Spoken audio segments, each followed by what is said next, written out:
Daniel's here.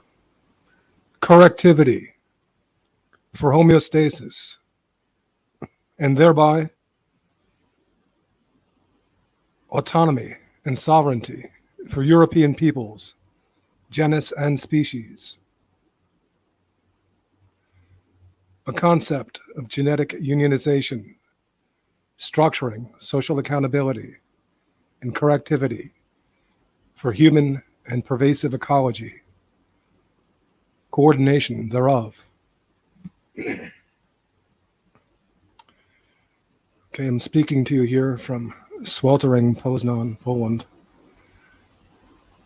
on this afternoon. It's 1:10 p.m. here, and I've got the fan on, and I'm not turning it off, even if it does hamper the sound quality some.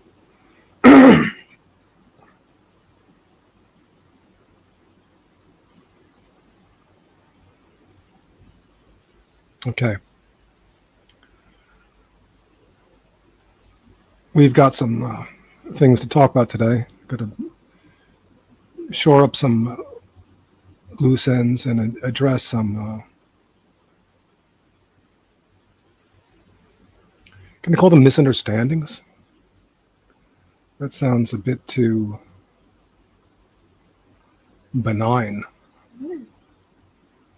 when it's more the case that people are trying to not understand what I'm saying and to misrepresent it for whatever not good reason. But anyway, we'll go over some of those loose ends and let's politely call it misunderstandings that have been going around. And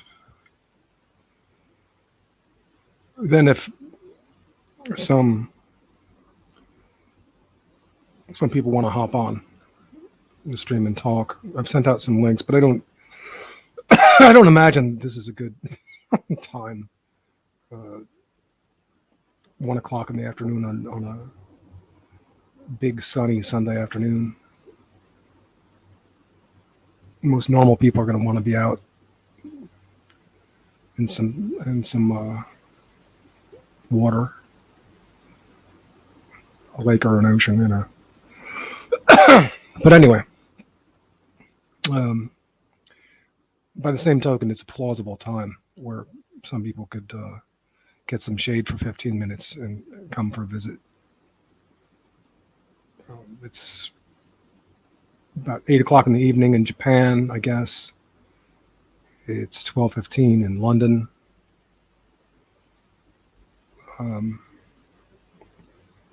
It's 7:15 on the east coast of the United States and Canada.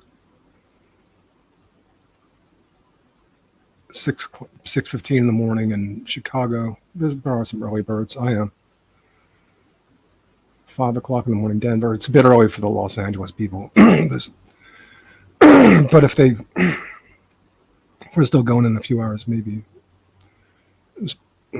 some of those people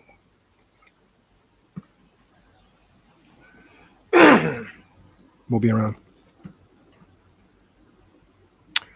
Okay.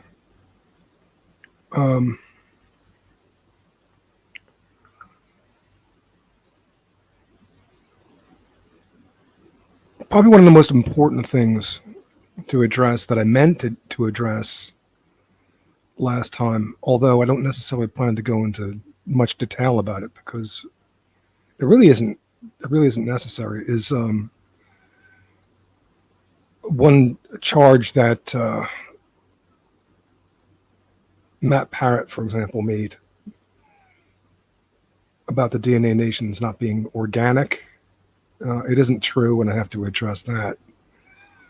And it turns out it does remain relevant because in the last stream that I heard from Joel Davis over there at Imperium Press, he mentions his quote friend Matt Parrott. So Matt Parrott, who's been basically this hostile bureaucratic force against me on behalf of a stupid Christian religion is still an insider in the more well circulated voices among the WN or WN adjacent scene. And Joel Davis is going into his philosophical morass about how about organicism and as well. So it goes to show how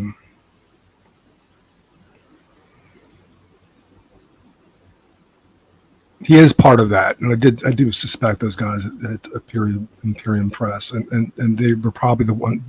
They've got Thamster there, another Christian freak, who's probably the ones who, it's such bureaucratic advice, so typical of Matt Parrott, this bureaucrat in behalf of a straw man manufacturing industry. And the Thamster, it's a typical thing that they would say to Josh Neal. Oh, tell him that you don't want to participate in casual streams. Just these kind of like ways of putting you off of the bureaucrat, really obnoxious. Then I have to address some things that Bowery's doing over there at an antagonism to me over that, or at Majority Rights. Because he's freaking out for his own paranoid reasons.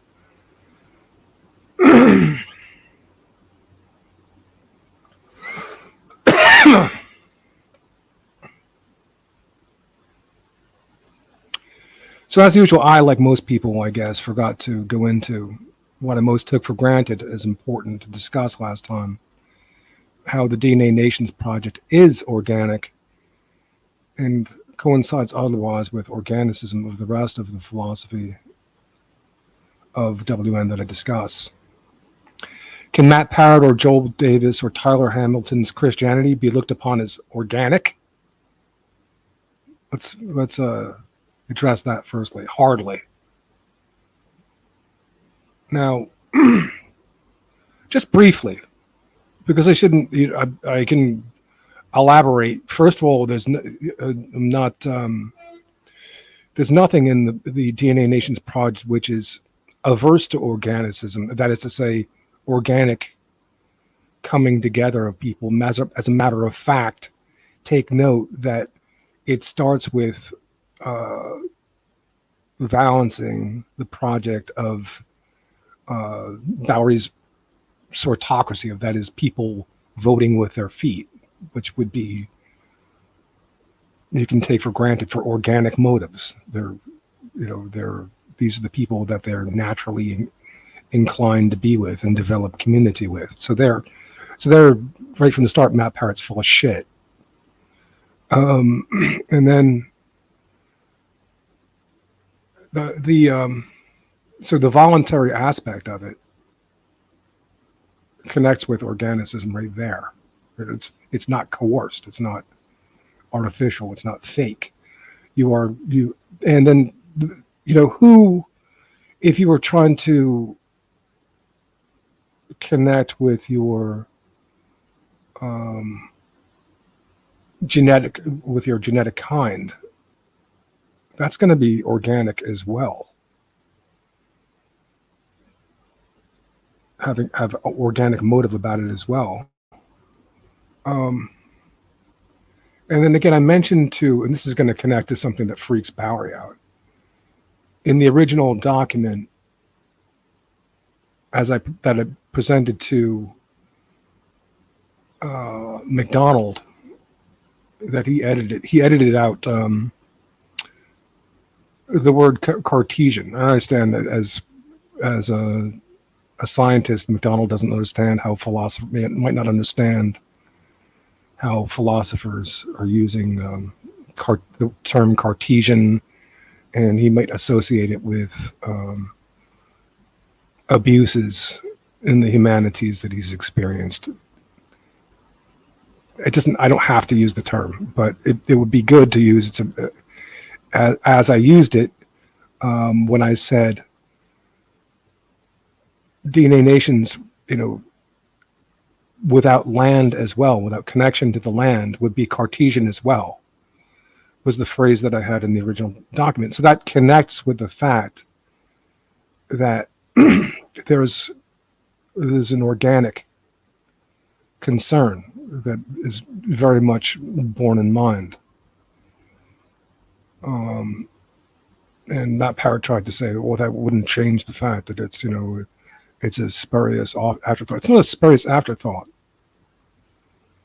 The first paragraph, people are coming together for their organic motives. So it's just like Matt Parrott is a bureaucrat. He was an even younger kid then, and his reasons for getting in the way are very much suspect, and especially if he's doing it for Christianity.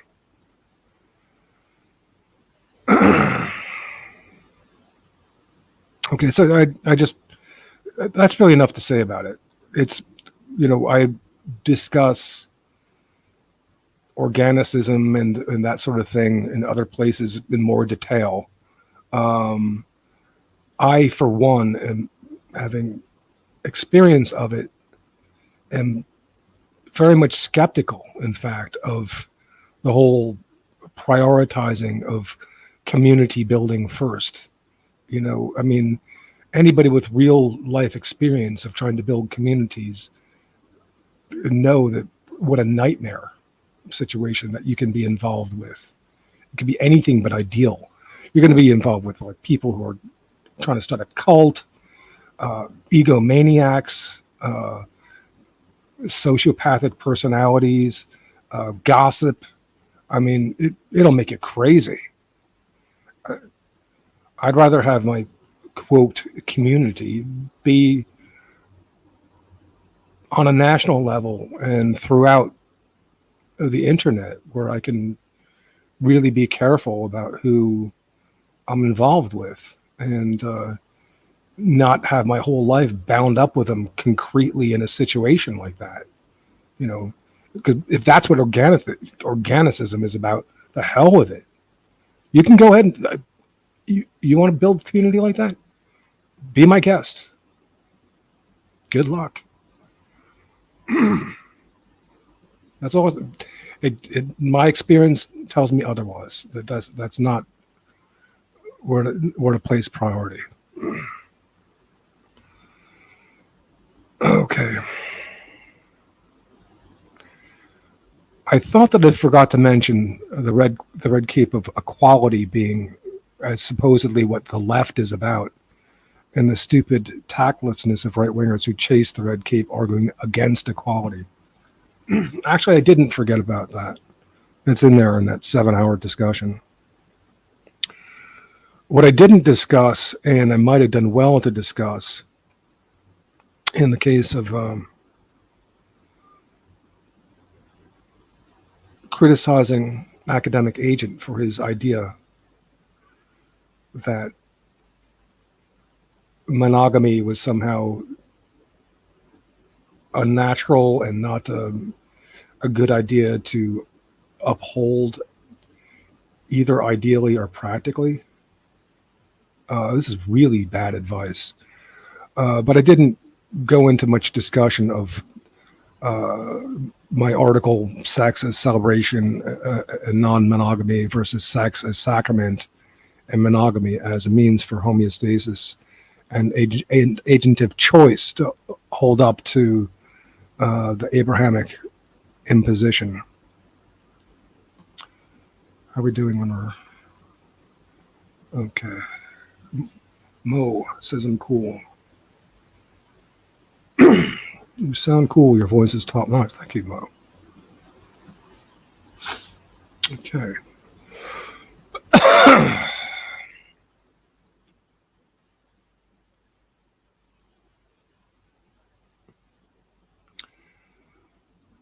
um,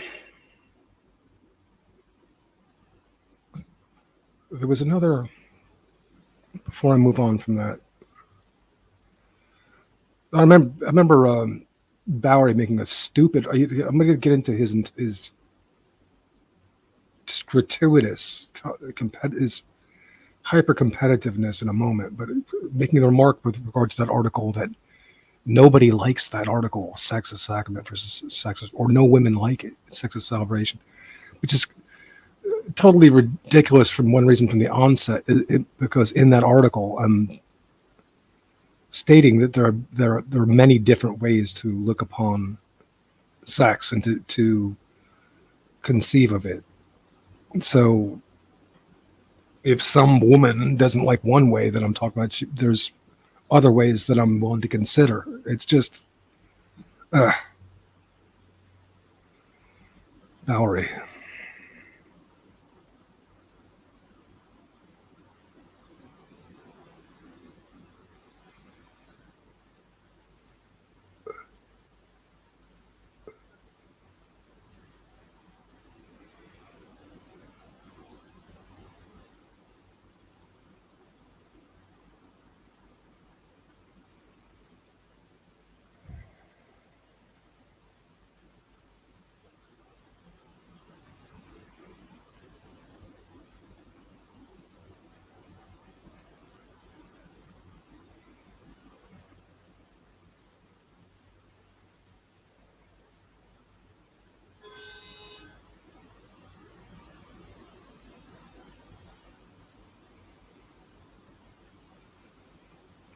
Well, there was something else there about some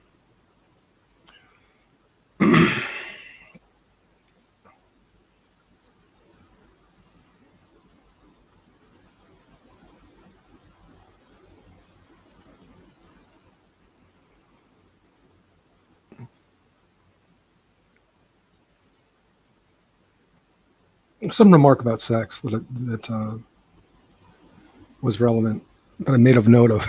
I lost the note. I did not invoke the wonderful quote by the Basque philosopher Unamuno to do with the perfect telos being a guide in resolve that has the vicissitudes of fortune crashing like waves harmlessly upon the rocks of a levee.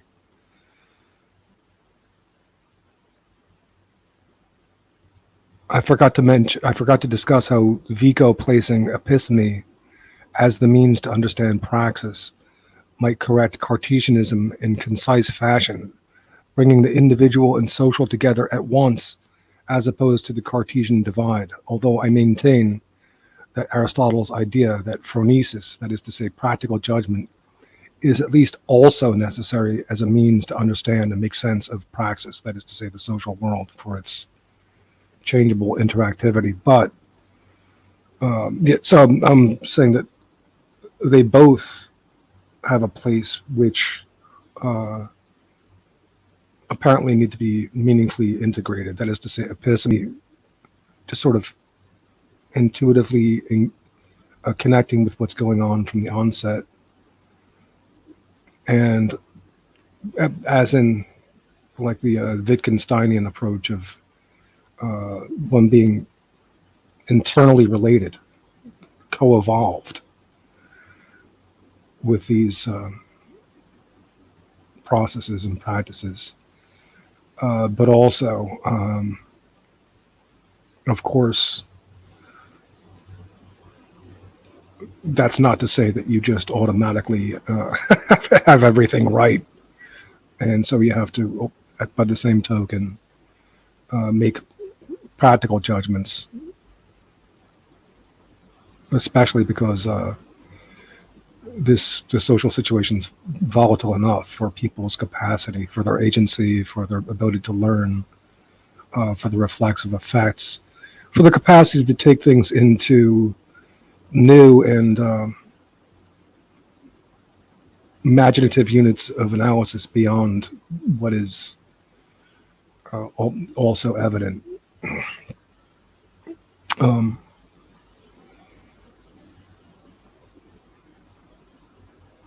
what Aristotle calls phronesis, practical judgment, therefore, is necessary as well. I did not discuss mulatto supremacism. I did not mention how the friend zone is a good thing, but how the concept of friends, a bit like the concept of love, can be a bad misdirection against practical judgment, sending one into speculative purity spirals. A purity spiral to avoid the kind of guilt trips laid on us by the red caping of our moral order by Christianity. E.g., even if you think of it, you've done it. It's one of the more horrible tidbits in Christianity, as far as I'm concerned, when it gets right into your head with its guilt tripping. Whereas you should look upon things passing through your head as feedback, like a film reel to watch, and but not, you shouldn't have to rivet yourself on a particular frame, as Freud might have it, as like some kind of like unconscious wish, or some, something, latent, a horrible thing like that. Jeez. What these kosher people do to people.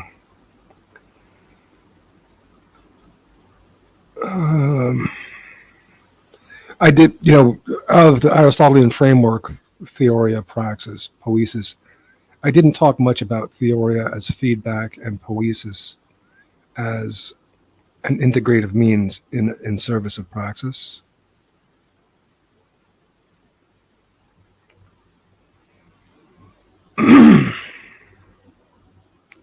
I did not mention how the depth grammar of liberalism is the opening of borders and boundaries. Just like I like to say, the depth grammar of the left is unionization, coalition building, social organization, and advocacy, and the depth grammar of the right is a quest for, or an assertion of objectivist warrant beyond nature or within nature, truncated social accountability.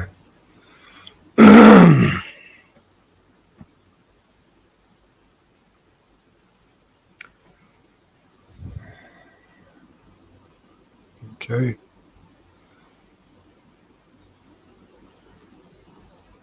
I almost threw my notes here.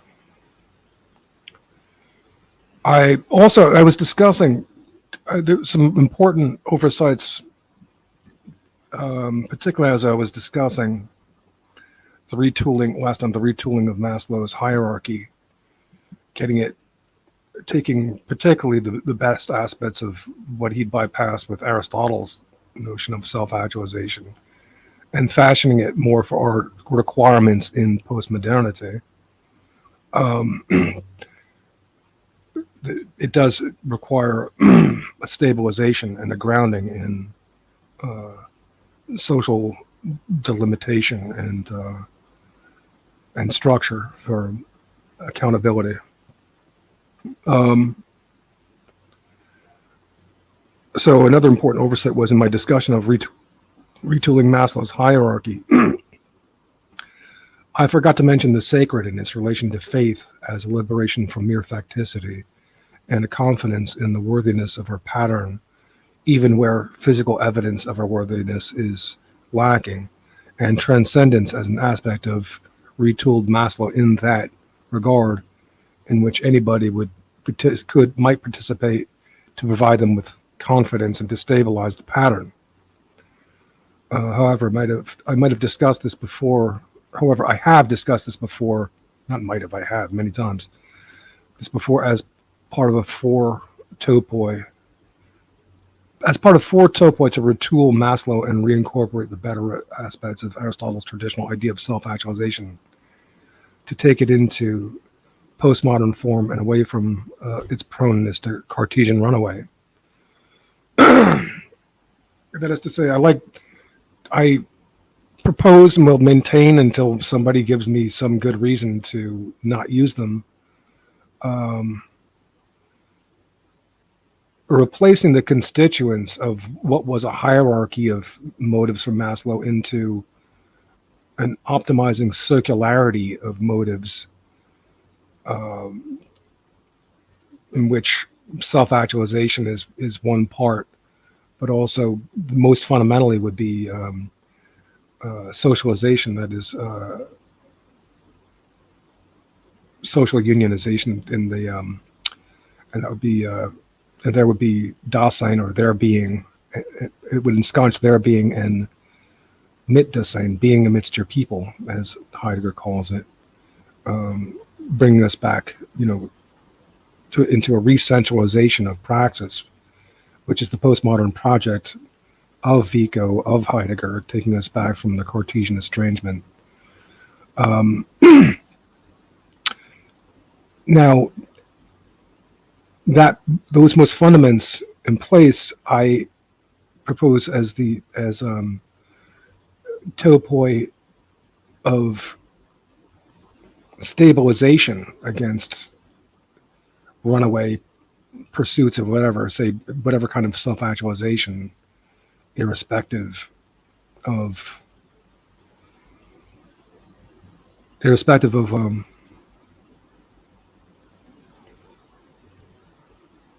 social of the group interests, systemic interests. Evaluation of routine.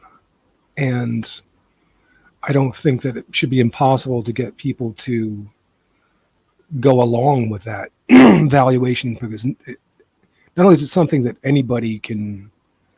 most anybody can do, that it's really quite necessary in order, a part of learning is for you to gain control in a certain amount of enough practice of certain things before you can elaborate, if you will. And there's just some certain things that are of ongoing necessity that, well, it can be enjoyable and just enjoy the amazingness of being alive. So this push for self-actualization and great things or whatever it's just greatly overemphasized. We're all pretty great just for the fact that we are alive, if you think about it.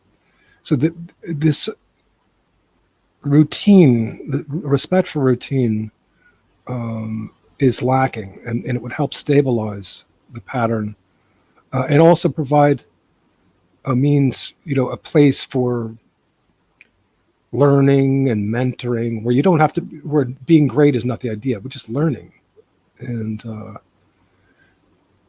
receiving the skills from our forebears and so on. Okay, that said, that would be on the same level that anybody could do as sacrament and reverence for what is sacred, which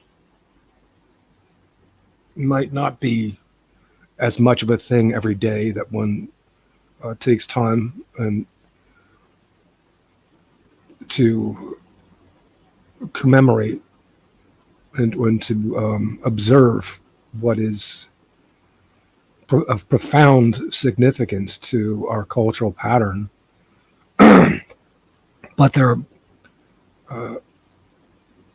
that will be occurring on the same stabilizing level as anybody can do, and it's showing respect for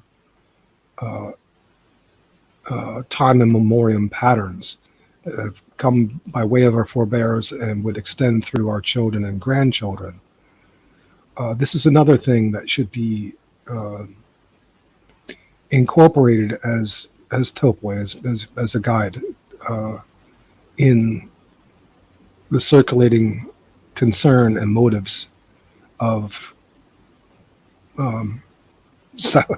of what has been self-actualization, right? So first of all, socialization, and most fundamentally, everything's ensconced in that. And then you can talk about different expressions of self-actualization, whether it is the Aristotelian sense of, you're just realizing who you were born to be from embryo to mature adult, like a tree from the telos of a tree from acorn to fully flowering mature tree. Or, if it involves some sort of nirvana, it's like, or what have you. I'm not trying to stop people, or great accomplishment, or political accomplishment, or athletic achievement, or artistic achievement. I'm not trying to put the kibosh on anybody's aspirations. That's not the idea. The idea is to stabilize these things so that they don't become, these quests don't become antisocial. They don't run contrary and rupture or serve to rupture our group patterns and social accountability. That they don't and that the desperation in such quests don't affect a reflexive reversal to where people become crazy monsters because there's so much pressure on them, and they resent so much, these the requirements of these high ideals when they are not appreciated or whatever. For whatever reason, they go crazy.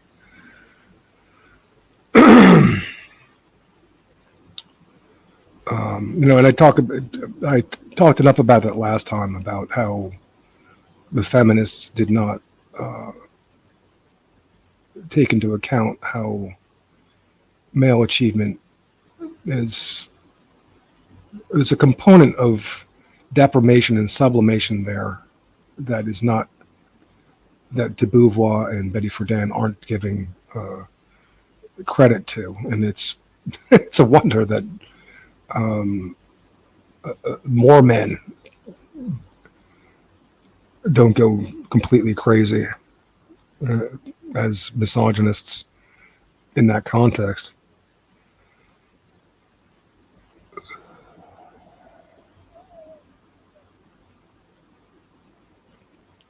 Okay.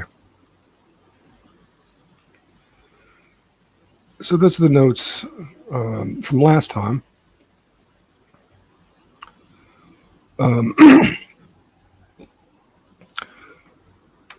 Now, I hadn't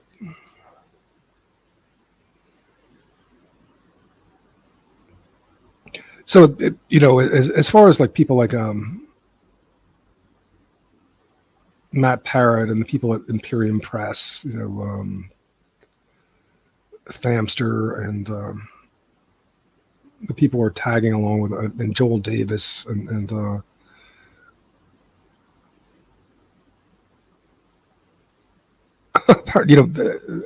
apparently these people are not going to help and with the DNA Nations project, and I might never get any help with that, but I don't despair, because really I set out to, well, I wanted to set out the project which would articulate our problems well enough, and the obstructions, and a way forward. And I feel that I've done that. Marketing is not necessarily my job. Making it happen against all opposition is not necessarily my job either. I mean, think about it. Do you really want to even help people if all they do is hate you and try to defeat you and try to come up with reasons why to oppose you. It's absurd. This is the kind of people I want to help. So I'm not too worried about it. I'm just satisfied to have got out there a platform that I'm satisfied is workable.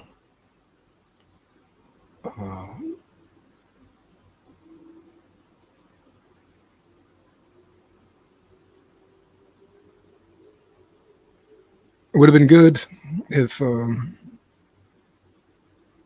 McDonald got behind it right away, but he didn't. And I guess that he was under the influence of some bad advice, and that's too bad. And this, I didn't expect to have to address this again, but I'm confronted with just this morning and yesterday over at Majority Rights with some hypersensitivity and hyper competitiveness, nasty little from Bowery, which I wouldn't have expected, or wouldn't have expected. I expected it based on my experience, but it doesn't make any sense.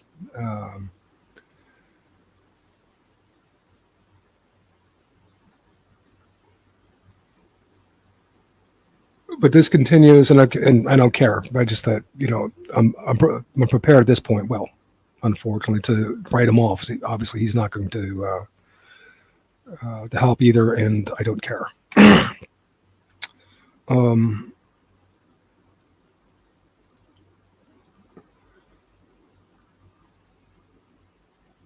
So what's transpired on that front recently?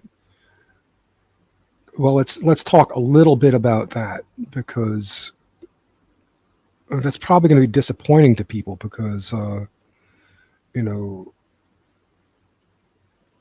Bowery's quite an intelligent guy, and obviously you would like to have him, vouching for you and fighting on your side.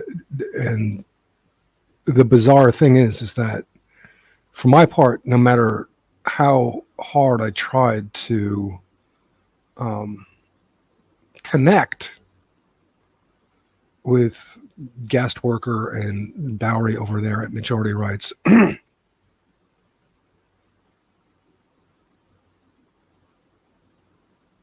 seeing that, okay, these guys they kind of have a STEM bent. They're into sort of a engineering and science kind of perspective, and that of course they come up with some clever ideas with that, but they have the same concerns underlying that as me. Is like our people are under siege, and I thought, well, yes, you have a few good ideas there, and I can contribute these things that I've learned from the humanities and in regard to how the humanities are supposed to be deployed for our interests as European peoples. And I can't tell you how bizarre that both of them, both guest worker and Bowery, have been in their refusal to recognize what I've been saying, the resources that have been bringing to bear. That is to say, postmodernity correctly understood as it's supposed to be in European interests. That's probably the broadest rubric. That they just refused to understand what I'm saying as something that is good for European people, is necessary for European people, but more acutely, that is not necessary, that shouldn't be seen as mutually exclusive to what they want to do with, the their more scientific input. And this is kind of a tragedy, and it's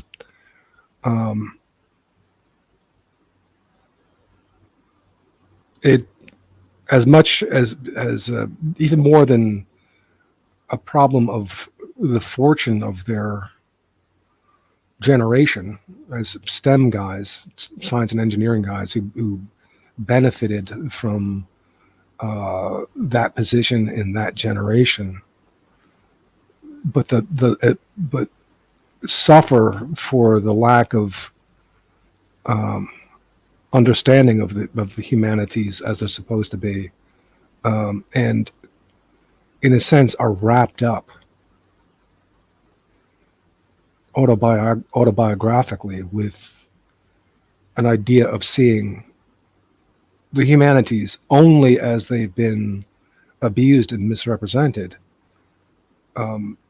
so much so that they can't find it in themselves to see that I'm not using the humanities in that way, that I'm showing the way that the humanities are supposed to be used. And I can't say that it's my fault. These two guys have some nasty personality traits, both of them, guest worker and Bowery, and so I've had it. Bowery called me on Skype one time and tried to forbid me from using the term Cartesian. This is absurd. It said literally, stay far away from it. You're demoralizing our people. I'll elaborate on that, the implications of that in a moment.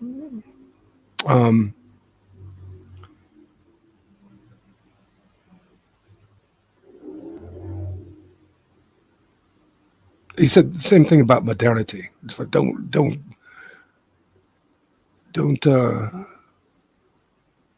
represent modernity as a big problem.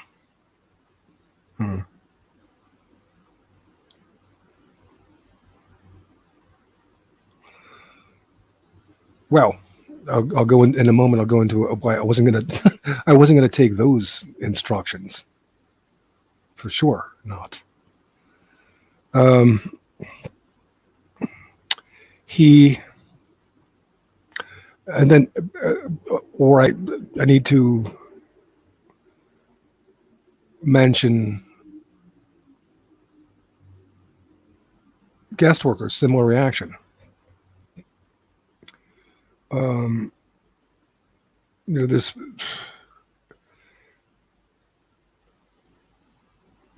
he tried to tell me that I studied the wrong thing. I knew I studied the most relevant thing. It's communicology.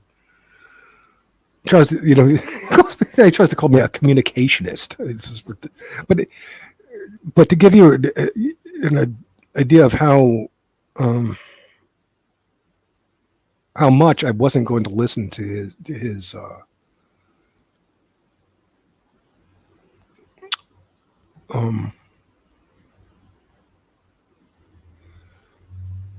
orders, similar as the orders that Bowery was trying to give me. We're discussing two aspects of self. Harry mentions two aspects of self: the corporeal self and the autobiographical, and they're both important. I know this. And he tried to, and guest worker tried to say, Don't talk about the autobiographical self at all. Only the corporeal self. It's so guest worker. It's so stupid. This this rigidity.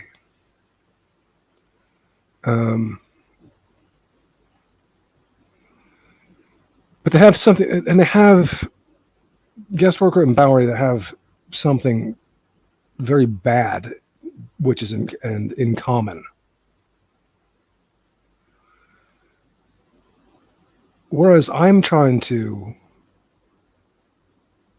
take the best of what these guys are offering or thinking about or concerned with and incorporate it with the best and most advanced of philosophical thinking.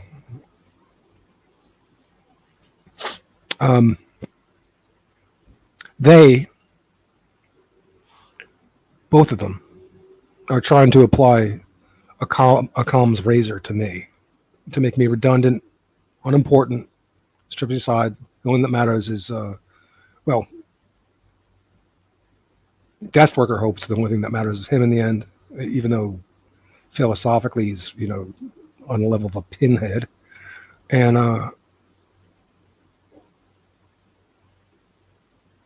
pretty much I've discovered that Bauer is trying to do the same thing. He's just like, he wants the only thing that matters is to be himself in the end, in his scientific take on things. And well, unfortunately for him,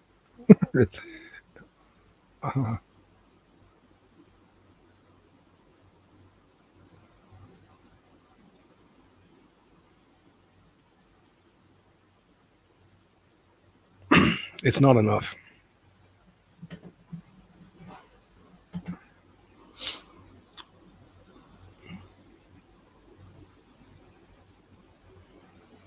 An example of Bowery trying to make me redundant. Early on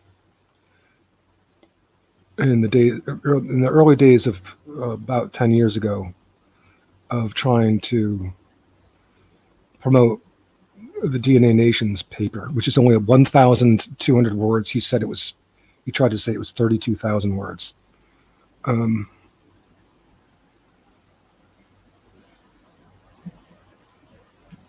the early days, and that just goes to show. And I tried to put him out front of this project, and here he is. He's been saying that I claim a means of conflict negotiation in this. I never made any such claim as that. And then, and worse than that, of lying, saying that I made this claim that I didn't make. He's going to turn around and say that unless I do this, that the project is otherwise useless. Whereas you should be listening to me. When, for fuck's sake, listening to you, I tried to put you out in front of this. What's your problem, dickhead?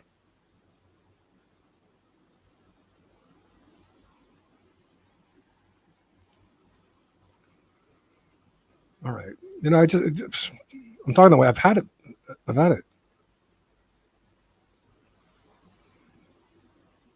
It turns everything into a competition. So I put this paper out, right? The DNA Nations. We can coordinate our people by means of genetics. We have that interest in common. But certainly we'll do that. That's a better way than by Jesus. Anyway, never mind. And he talks about, he's mentioned, he's elaborating on his autocracy idea, and he goes, and then we don't need the DNA Nations.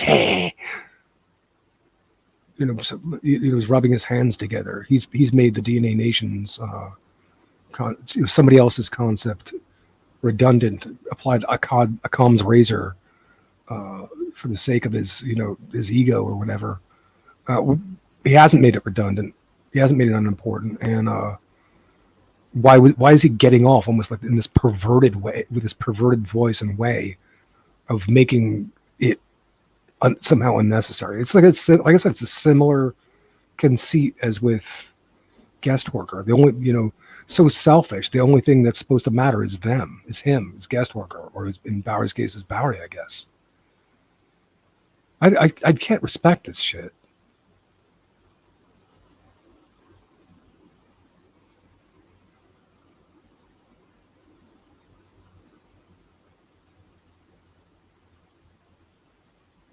Um,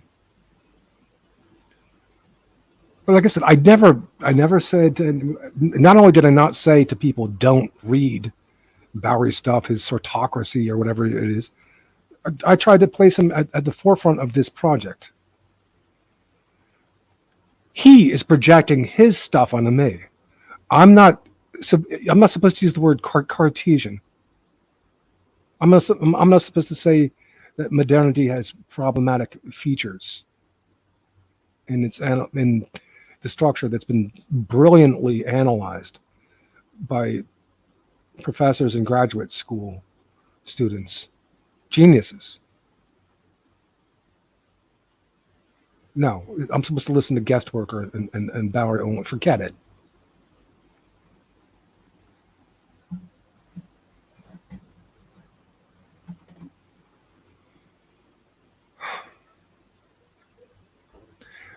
And then you talk about these things. If you say something, if I say something critical, if I, like I said, Bowery absurdly takes everything personally, like a personal insult. I don't know where this comes from. I say, I make some remarks say that about the empirical philosophers being flawed, or having there being problems with them, and everybody, even people with the most cursory familiarity of philosophy knows that when you talk about the empirical philosophers, you talk about Locke, Berkeley, and Hume, but Bowery treats it like you're besmirching science. I mean, it's that. No, James, I'm not dishonest. There's nothing dishonest to what I'm saying.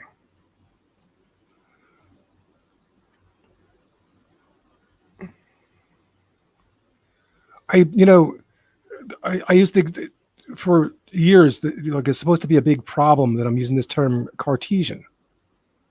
I used the example, and it's never going to penetrate with guest worker. I used the example of Heidegger saying, but Kant was still Cartesian. So I'm not supposed to talk about that because it might threaten guest workers' unmerited gargantuan ego. Because Bowery tells me not to. That it threatens some scientific nonsense or something. James, you're calling me dishonest. You say that the DNA Nation's paper was 32,000 words, 1,200 words. You say that I claim, James. You said that I claim to have. I claim to have that I had a means of conflict resolution in this. I never made that claim whatsoever.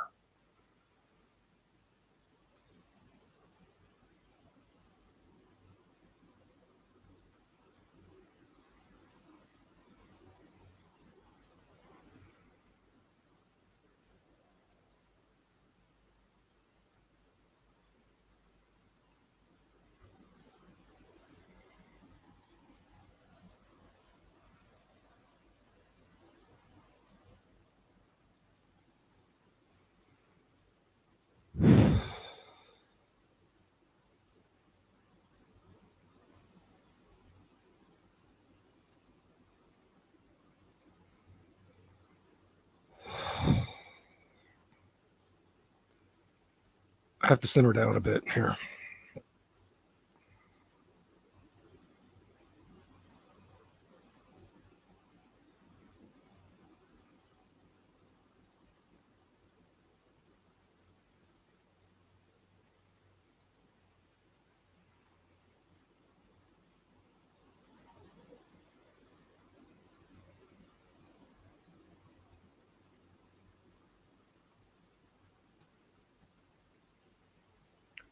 Let's take a look.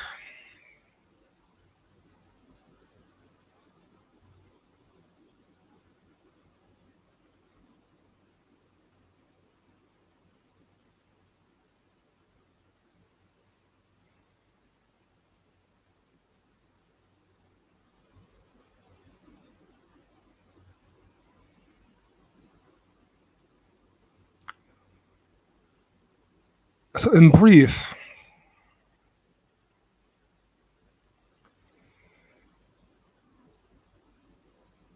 there are highly practical reasons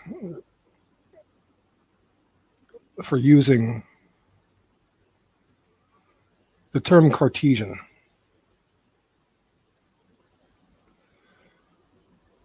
as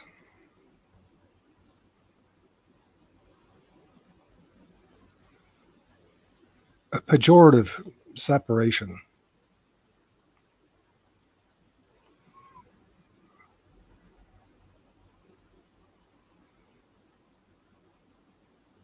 that can be managed, that philosophers are working on a way to manage.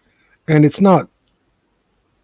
doesn't even mean that scientists should not use certain Cartesian means. For example, I use the example of a microwave engineer friend of mine who said that they still use Cartesian coordinates.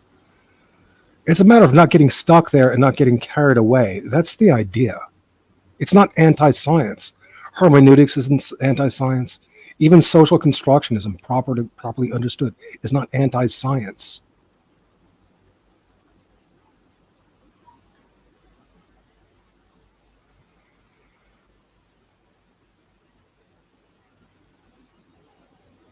I don't know why Bowery thinks would suggest that I'm trying to sweep away his whole program if there's one aspect of if there's a few aspects of it that I don't go for, like pairwise duals. I see other to me better ways to maintain individuality and sexual differentiation.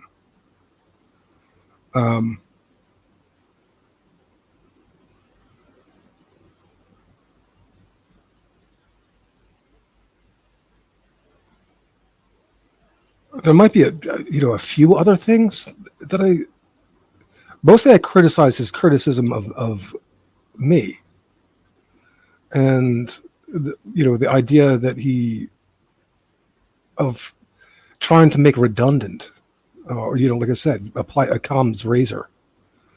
I don't.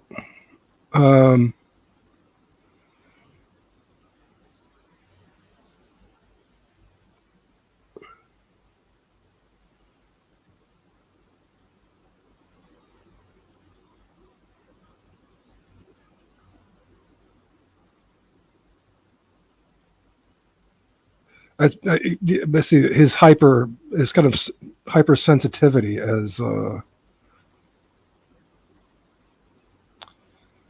projecting that onto me. That I'm trying to that if I use the word Cartesian, it's an insult term to him, and I'm trying to just bring down his whole program by using the word, which I rarely, when I'm using the word Cartesian, do you think that I'm talking about Bowery? Does Bowery think that I think about him a lot? That I think about his project a lot? That I spend my time trying to figure out ways to poke holes in it? Like I don't have something better to do. It's like, it reminds me of the same thing with Matt Parrott. It's like, you've been chasing me all over the internet. What? Are you serious, guy? I've been chasing Matt Parrott over the internet like I care about him? Fucking Christian half-wit.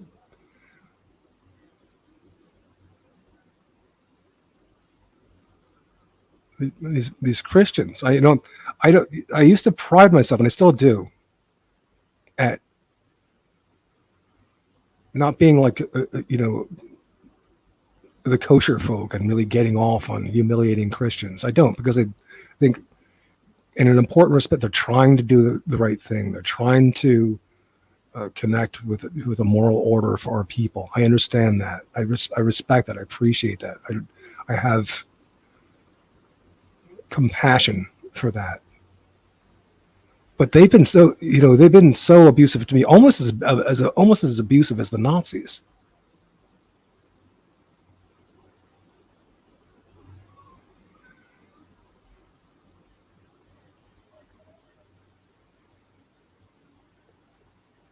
And obstructive. That I do begin to lose patience and respect, even though they recognize the need for a moral order, for that level of transcendence, of episode, of moment of episode, of our imperfection, to take us into the pattern, of excellence from our forebears, extending through.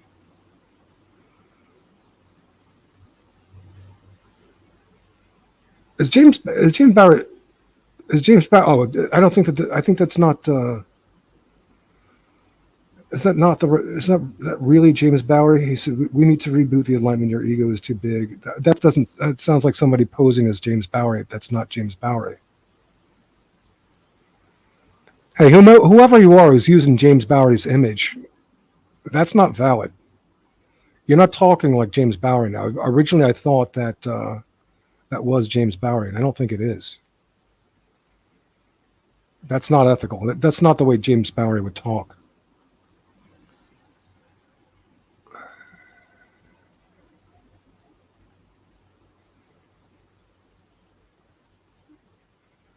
You are yeah. This is somebody who's just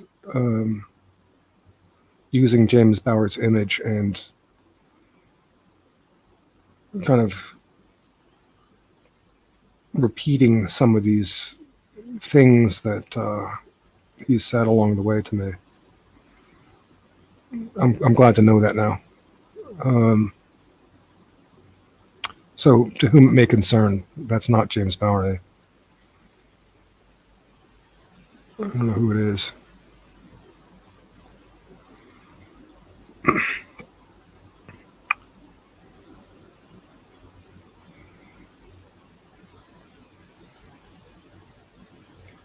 But continuing our critique of James and the way he said that, I am, I mean, just accusing me of these crazy things, like, because I just don't go along with every jot and tittle of what he's saying, that I am guilty of perpetuating or instigating the new 30 Years War, that I'm demoralizing our boys, that we're going to commit suicide, and this goes to, because I had the nerve to repeat once again something that he should have stood corrected on, which is that when he said that his sortocracy idea would have sorted out the conflict between German civilians and Polish civilians in the corridor area in Danzig between before World War II. I said, well, it's not so simple. This is not taking in, if the concern is to achieve justice, for one thing, it wouldn't, because it's not taking into account that Frederick the Great had stolen these lands, and just a few generations before, they were rightfully Polish. And Versailles Treaty took that into consideration. Then the next thing you have to take into consideration, of course, is Hitler's motives. Would that have placated him? And the answer is absolutely not. He was an imperialist warmonger. So even if they did that, wouldn't have mattered. I just wanted to repeat that because, in a sense, he was pandering with that example to the German American population, of reactionary population there in America. But secondly, what he wasn't appreciating was that he wanted to apply that example to the Donbass to the east and say that these people could vote with their feet now and vote to go with Russia, and this would resolve the war.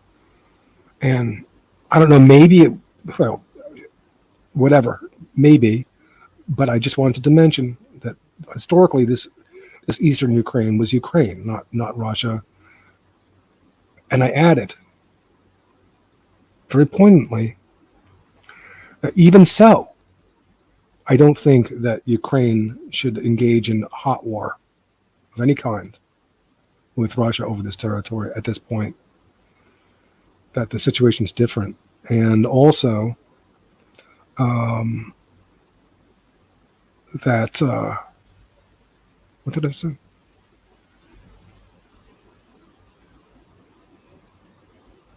And so very importantly, that connects to the idea that hermeneutics is not stuck in history. It's a process, it's a non-Cartesian process of inquiry, which can deal with the practicalities of the situation, the empirical situation now. And so there it was. So for him to claim that I was trying to stand in the way of his means of saving the world from this horrible war of Putin isn't true. And furthermore, I propose another deeper way of handling the issue, which I go into based on the model of what's happened to Belarus and so on, and biding time with a stooge until the forces of true ethno-nationalism can gain strength, as opposed to this Operation Clean Break of Zelensky and so on.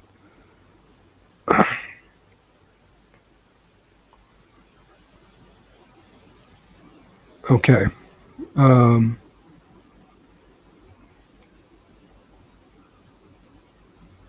Now,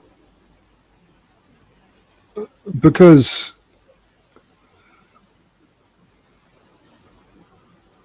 Bowery has been so competitive and disrespectful as to say that, oh, well, he's worked out this formula where, the enemies of us all are come to the fore as people who won't allow for freedom from association, in effect, allowing people to be with who they want to be. And I have acknowledged that he's articulated these ideas in quite a good way, but it's, if you really want to be a jerk about it and say that, because you're saying that what I'm saying is so unimportant that you could let it go for 10 years, which is complete bullshit. You're remiss. You tried to say that I'm in the way. No, you James, are the one who's neglectful and obstructing an important project.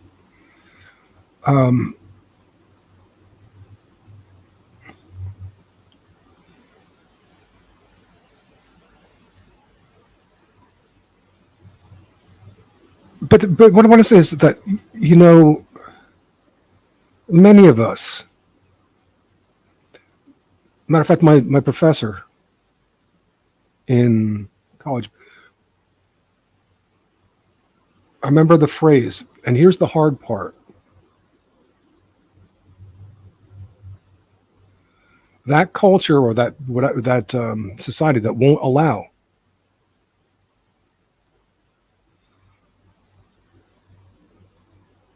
for other societies to flourish, that's the one that's that's the one that's got to go. That's the enemy of us all, in other words. So it's like a lot of people are thinking on these lines. It's not,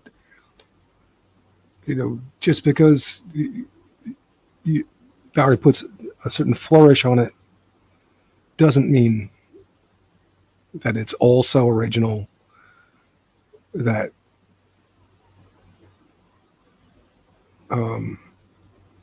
we should have to genuflect to him and just set everything else aside, that everybody else, that he can't be bothered to appreciate and to see the importance of.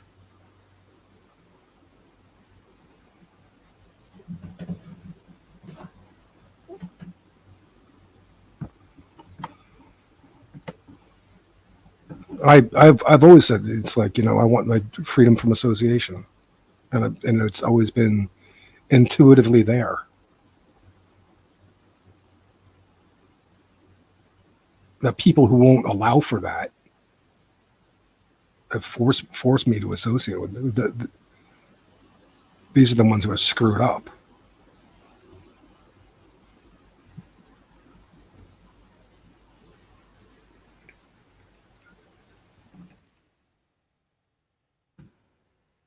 All right, I'm going to put the link in. We'll see if anybody wants to join me at this point.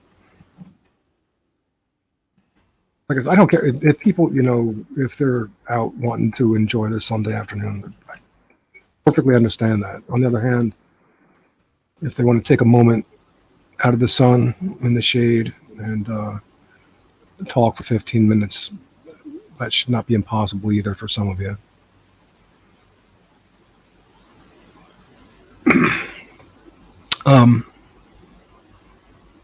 Yeah, I'm resigned that I'm not going to make this DNA Nations project happen through me, and I don't even care at this point. I really don't. And if the Nazis are going to get in the way, if the Christians are going to do I really want to help these people anyway? Screw it.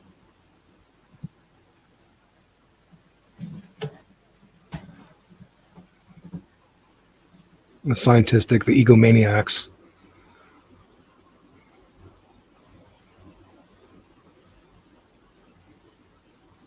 I've done what I set out to do.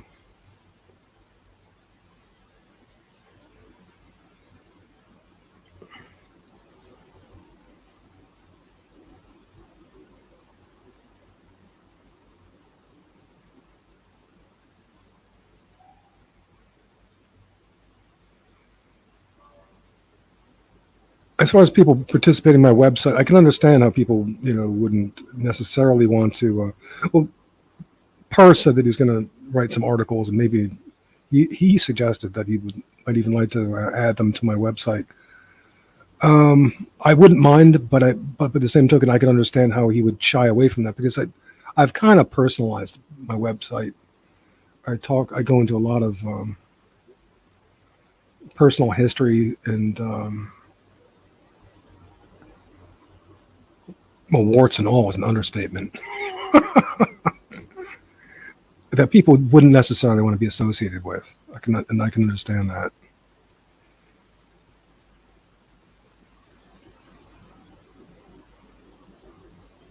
But I have talked to her several times, and we've had some particularly good talks offline. And he understands me well, and that's good. And I can tell that he's a very intelligent guy as well, and with good motives, not just intelligent. Mirth Baron too. It's very promising, young guy, not even 30 yet, and of course, Snorkel Blog is brilliant. I don't know. I'm not as sure that he's going to want to remain aligned with this, but I don't see why he wouldn't.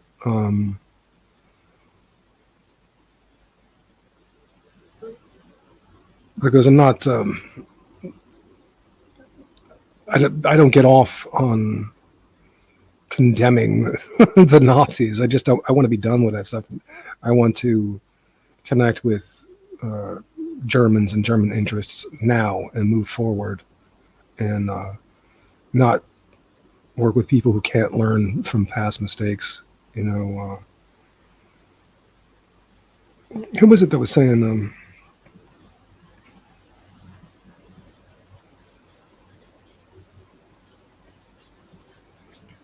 I found out some things about Thomas 7-7. And it's so typical that he would be a guy who's like, touted as really cool among these, this smorgasbord of the, not smorgasbord, it's not even the offerings of the dissident right. That he is like kind of like studied through the Institute of Historical Review. Anybody who comes through the Institute of Historical Review is like, forget it. It's like the Nazi training camp. Goebbels propaganda. Oh, if Goebbels said it, it must be true. Jesus. I remember Metzger used to mock the Institute of Hysterical Review.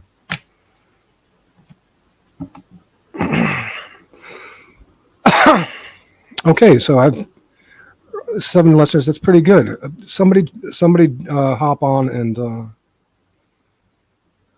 let's talk if you want. I mean, I can close the stream down early. You can go swimming. I don't blame you. It's sweltering.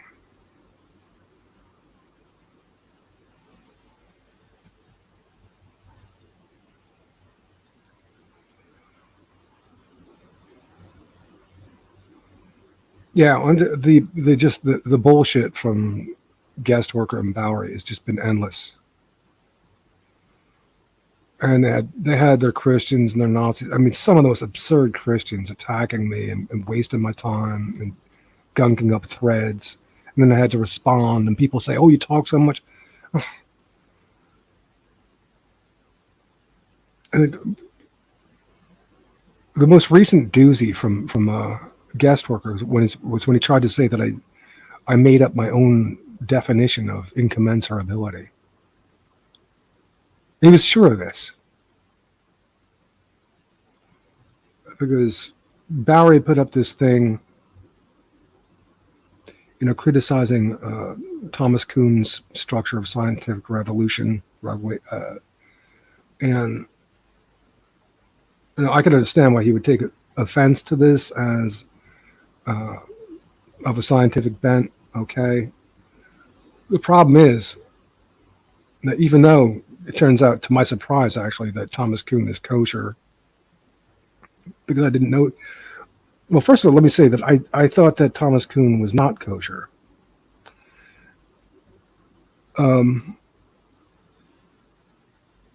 His idea of paradigms and incommensurability, though, at any rate, I saw in the past and I see still as useful.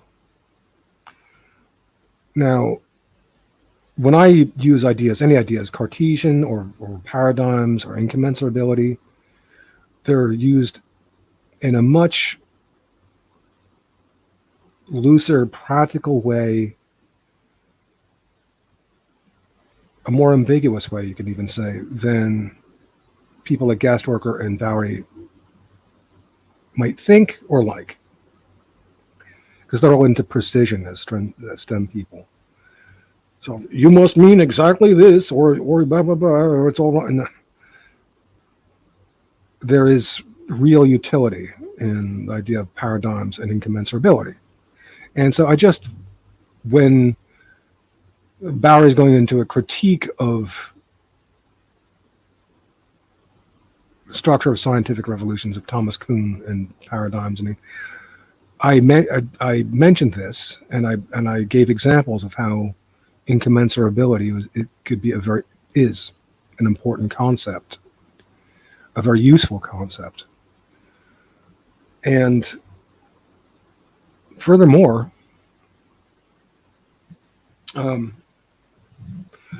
I thought that Thomas Kuhn was non-kosher because I had organized a conference about 15 years ago of international scholars. Some of them were Jewish, and one of the lectures given by a famous Jewish philosopher was in criticism of Thomas Kuhn's structure of scientific revolutions and the idea of incommensurability and how he felt this concept had been used and abused. All right. So I figured if he's criticizing it, though, this is just where my prejudice begins. If this famous Jewish professor is criticizing Thomas Kuhn, Thomas Kuhn must not be Jewish. I was wrong. But Um, it goes to it goes to show that my instincts are in the right place, aren't they? Anyway, the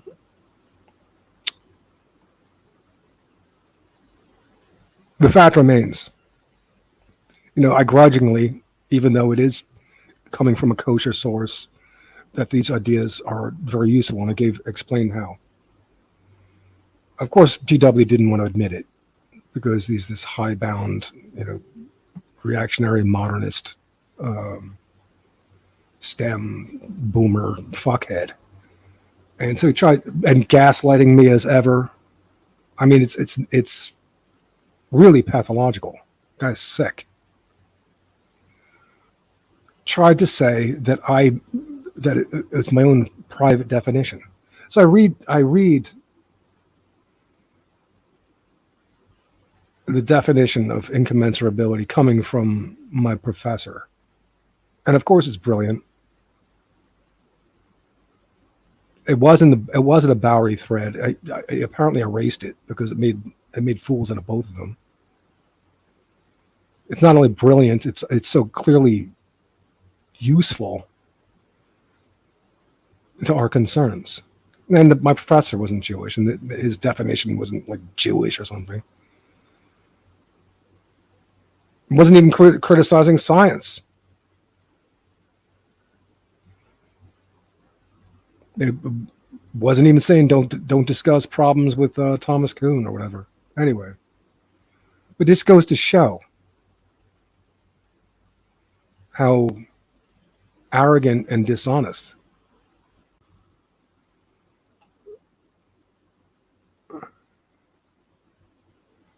that guest worker and Bowery could be. I'm Earth. How are you? Daniel, you are one Real good. crazy person. You Huh? belong in the world. You need help. It wasn't him. There's somebody pretending to be Mirth Baron. Oh well, too bad.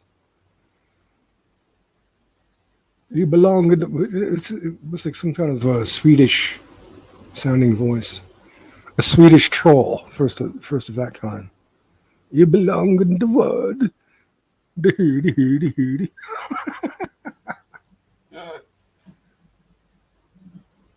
Oh, is it midsummer now in Sweden? Oh, I like the Swedes.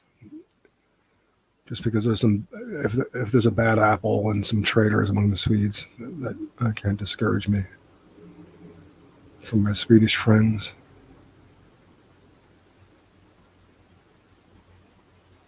They do have their like diehard Nazis up there. Unfortunately, one of them was talking to Ten Staffel. It's like, hey, it's not my fault that you're shallow.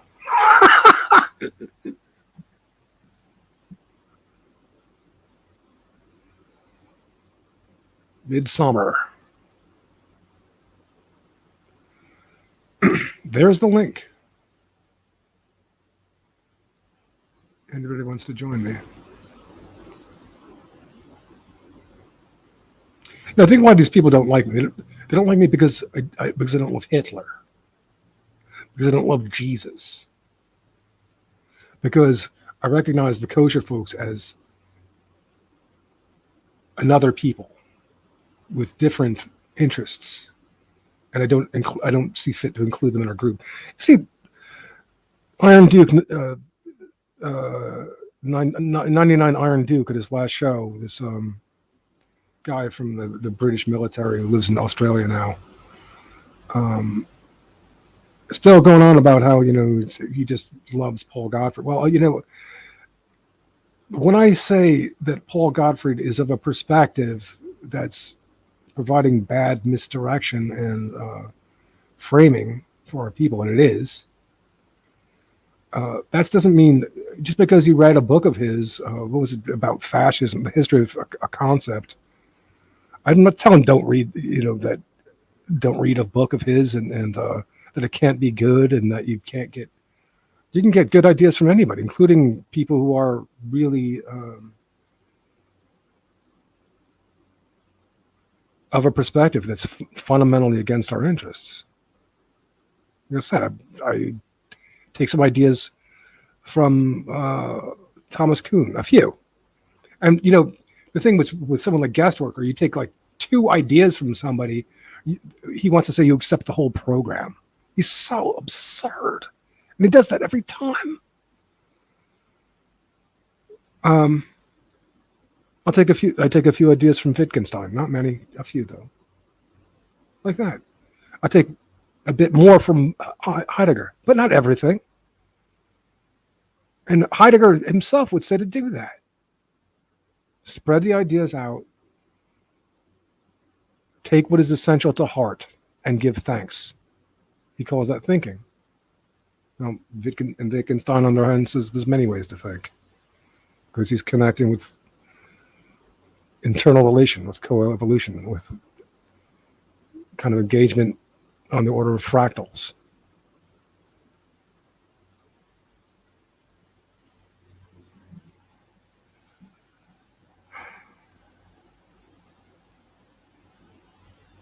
So Wittgenstein, you engage with thinking directly. Heidegger, you stand aside and let thinking emerge. It seems almost contradictory, but I guess they're two different. One is engaging with the more interactive, the other with the emergent. Both always relevant.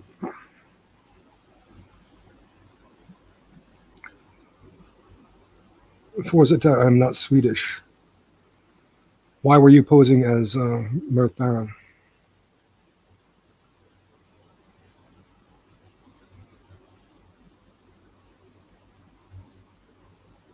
Why were you trying to troll me?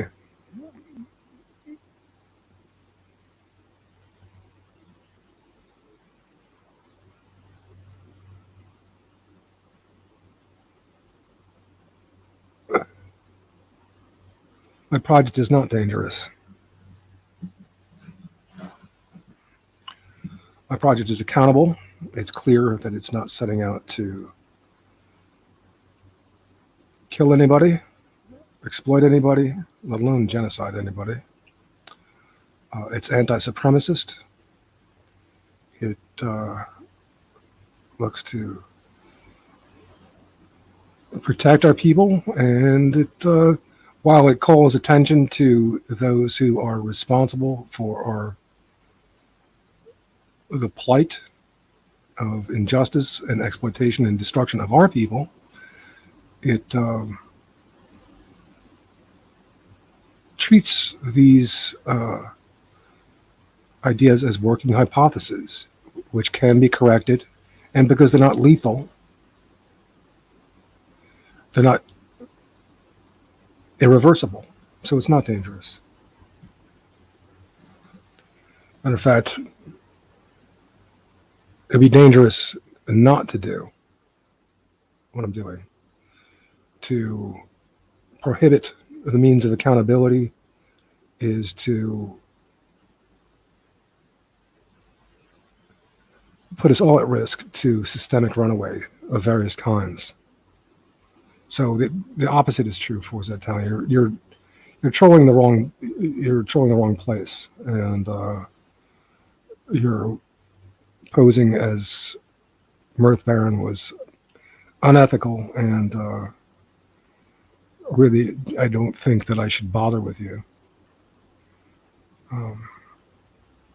You're on thin ice right now.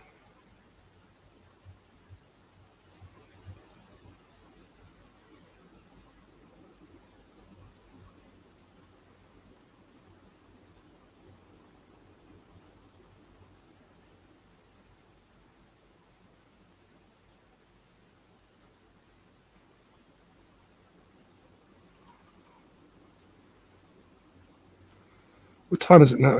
It's 2:40 or so. It's 1:40 England. It's about 8:40 on the east coast of the United States and Canada. I gave Zedez the link. She's always complaining about me. She said she had some questions for me last time I didn't get to. It's 7:40 in Chicago, so that's a bit early, but not ridiculously so. 6:40 in Denver. That's a bit early, but not for someone like me. And it's 5:40 in Los Angeles. It's too bad. I would like to talk. I wouldn't mind talking more to people like Tiffany, but um, she might not be prepared to do that. We could use more people like her, though, for sure. And it is it's still not very late in Japan, but I don't think they don't. You know, it's not even 10 o'clock for Snorkel blog there in Japan.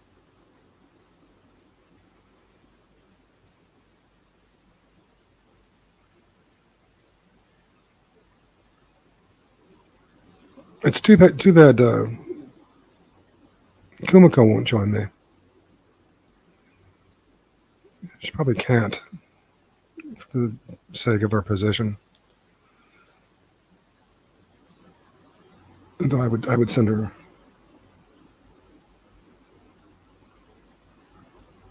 I was sent here to troll you. You are a danger to our well, what's your project for? Is it what's your project? Denying the Holocaust? Yeah, I'm a danger to your project then. I don't want to waste my time with that bullshit.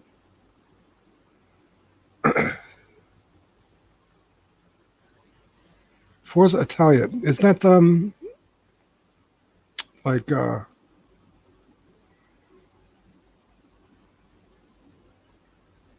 Casa Pound? Those guys have some good ideas down there. You know, the Italians are intelligent fellows, deeply ensconced in many thoughtful ideas.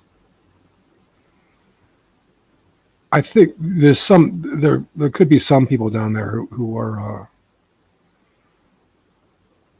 want to bring to bear a philosophy of mystery meat, though, and I'm not having it.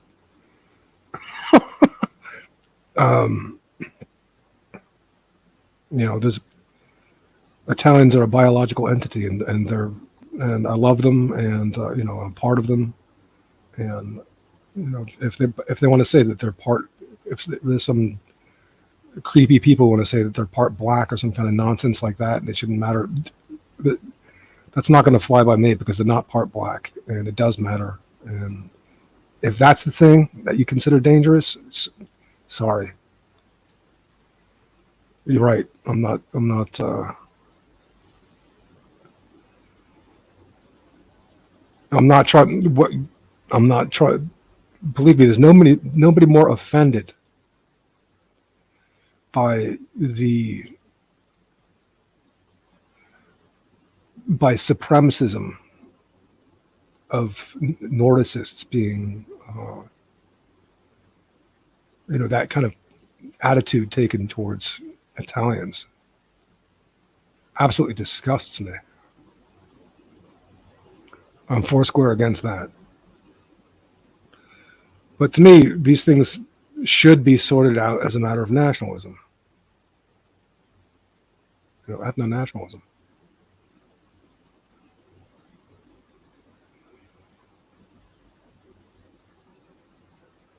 Yeah, I mean, Italians have a lot of ingredients, including German. They have German, they have Spanish, they have Greek.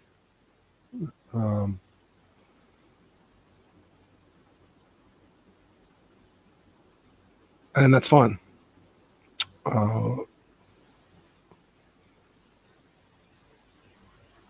They're European. That's the point.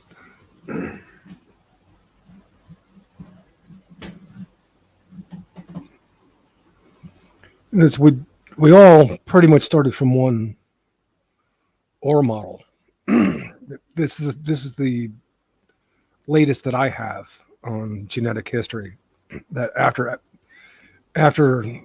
coming out of Africa, most of the world's population moved not north but east into like say Kazakh area, and there was this sort of pre-European and Asian people that branched off in two directions. The people were to become more Asian, of course, going east, and then the Europeans going west. Now,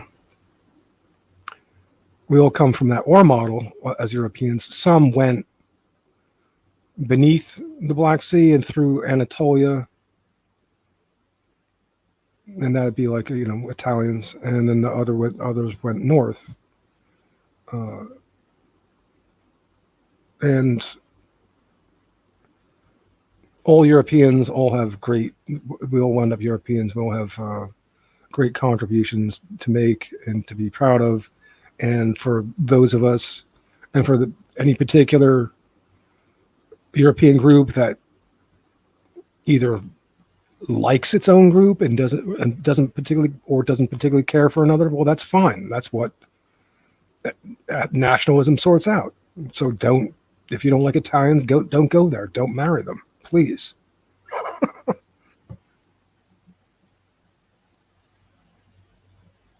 You think you're so great, you have great contributions. That's wonderful.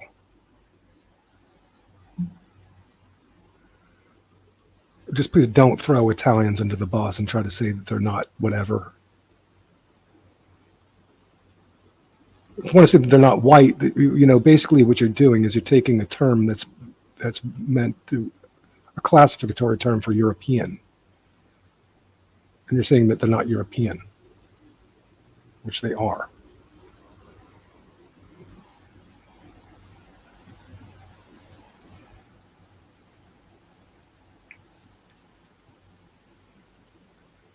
But I love Italians. I love the language, the masculine language.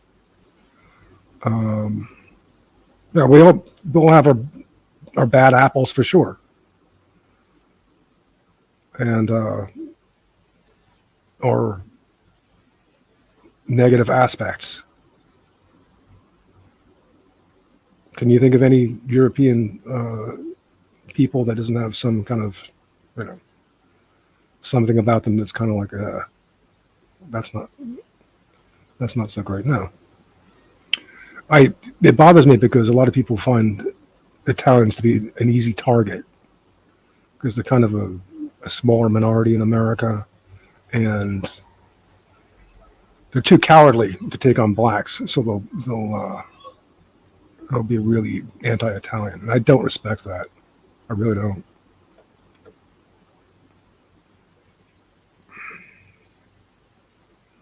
But I really despise this Nordicist.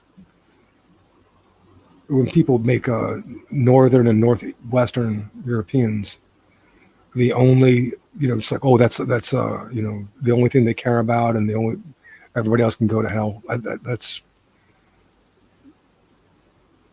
egregious. There's no reason for it.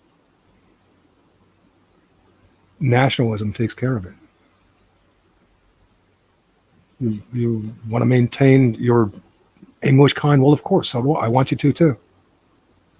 That doesn't mean you have to throw Italians under the bus. It drives me nuts when it's like tried to classify Italians along with non-European kinds and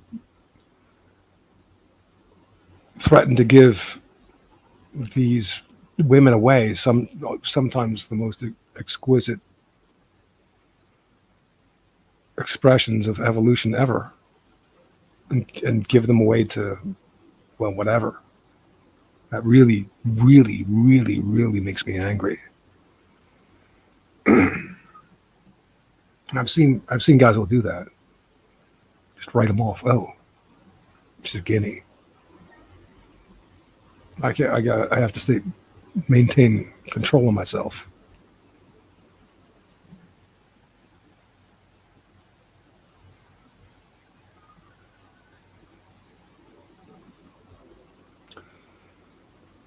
Okay, so if nobody's going to join me,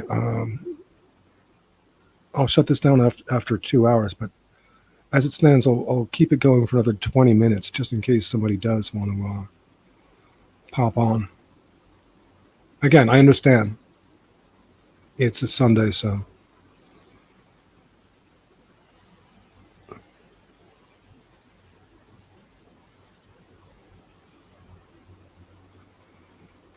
yeah, coming back to the subject of Italians and their underrepresentation. This is one thing that I would criticize McDonald about, because he's always like, the wonderfulness of the 24 Immigration Act want to keep America Northwestern European. Well, I would argue that part of America's susceptibility to the affliction that it's undergone and the consequences that it's experiencing results from not having the buffering of Eastern and Southern Europeans and their kind of proclivities, ethnocentrisms, where they would naturally be inclined to discriminate. Arguably, adding a degree of non-naivety and buffering from Africans in the East, ecologically, so to speak. And that America's suffering for this. That it wasn't necessarily a good thing that these people were kept to a smaller ratio in the United States than they are in Europe in terms of a complete ecology. We want to hear someone like Daniel Johnson saying and talking to a lady, and they're saying, how Hispanics in South America are all, non-white. Usually, literally using this word, non-white. Argentina's, for example, is, even though it's Spanish speaking, it's more Italian than any other extraction, even more than Spanish. And these people, you look at them. You can tell me that woman is not white, you'd go to hell. Daniel Johnson. This little pansy voice. And I'm going to sell land to the Japanese.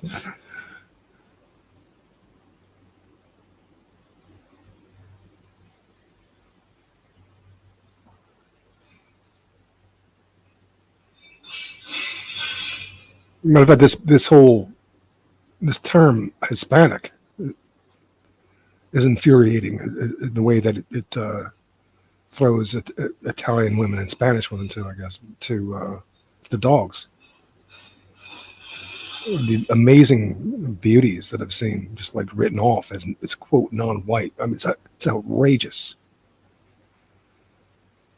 Hispanic. It's a language group that classification that Nixon came up with, right? And it lumps together blacks, American Indians, and Spanish and Italian and Southern Europeans, Spanish and Italians, and I guess Southern French. And it could be one of those things, some combination of two of those things, or a blend of all three of those things. And you're blending in people who are perfectly European with that and blending them away with that concept. Infuriating. Metzger used to call that, just like a typical right-wing thing to do. So there's a lot of white people in South America. He was right. But, some knucklehead like Daniel Johnson, hey, non-whites have all of South America.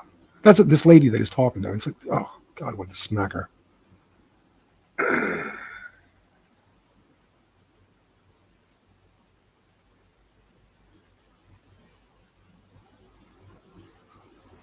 Some people are just really, really obnoxious.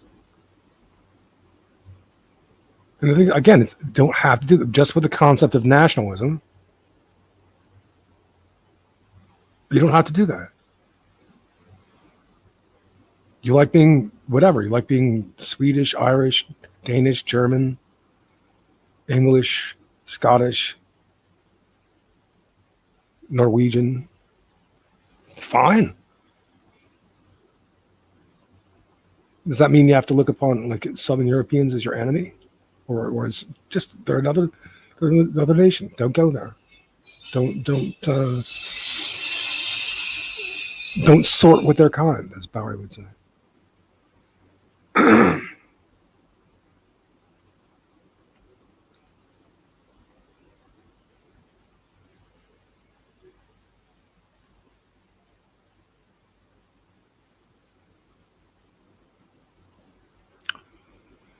I'll put the link one more time, although I've sent it out.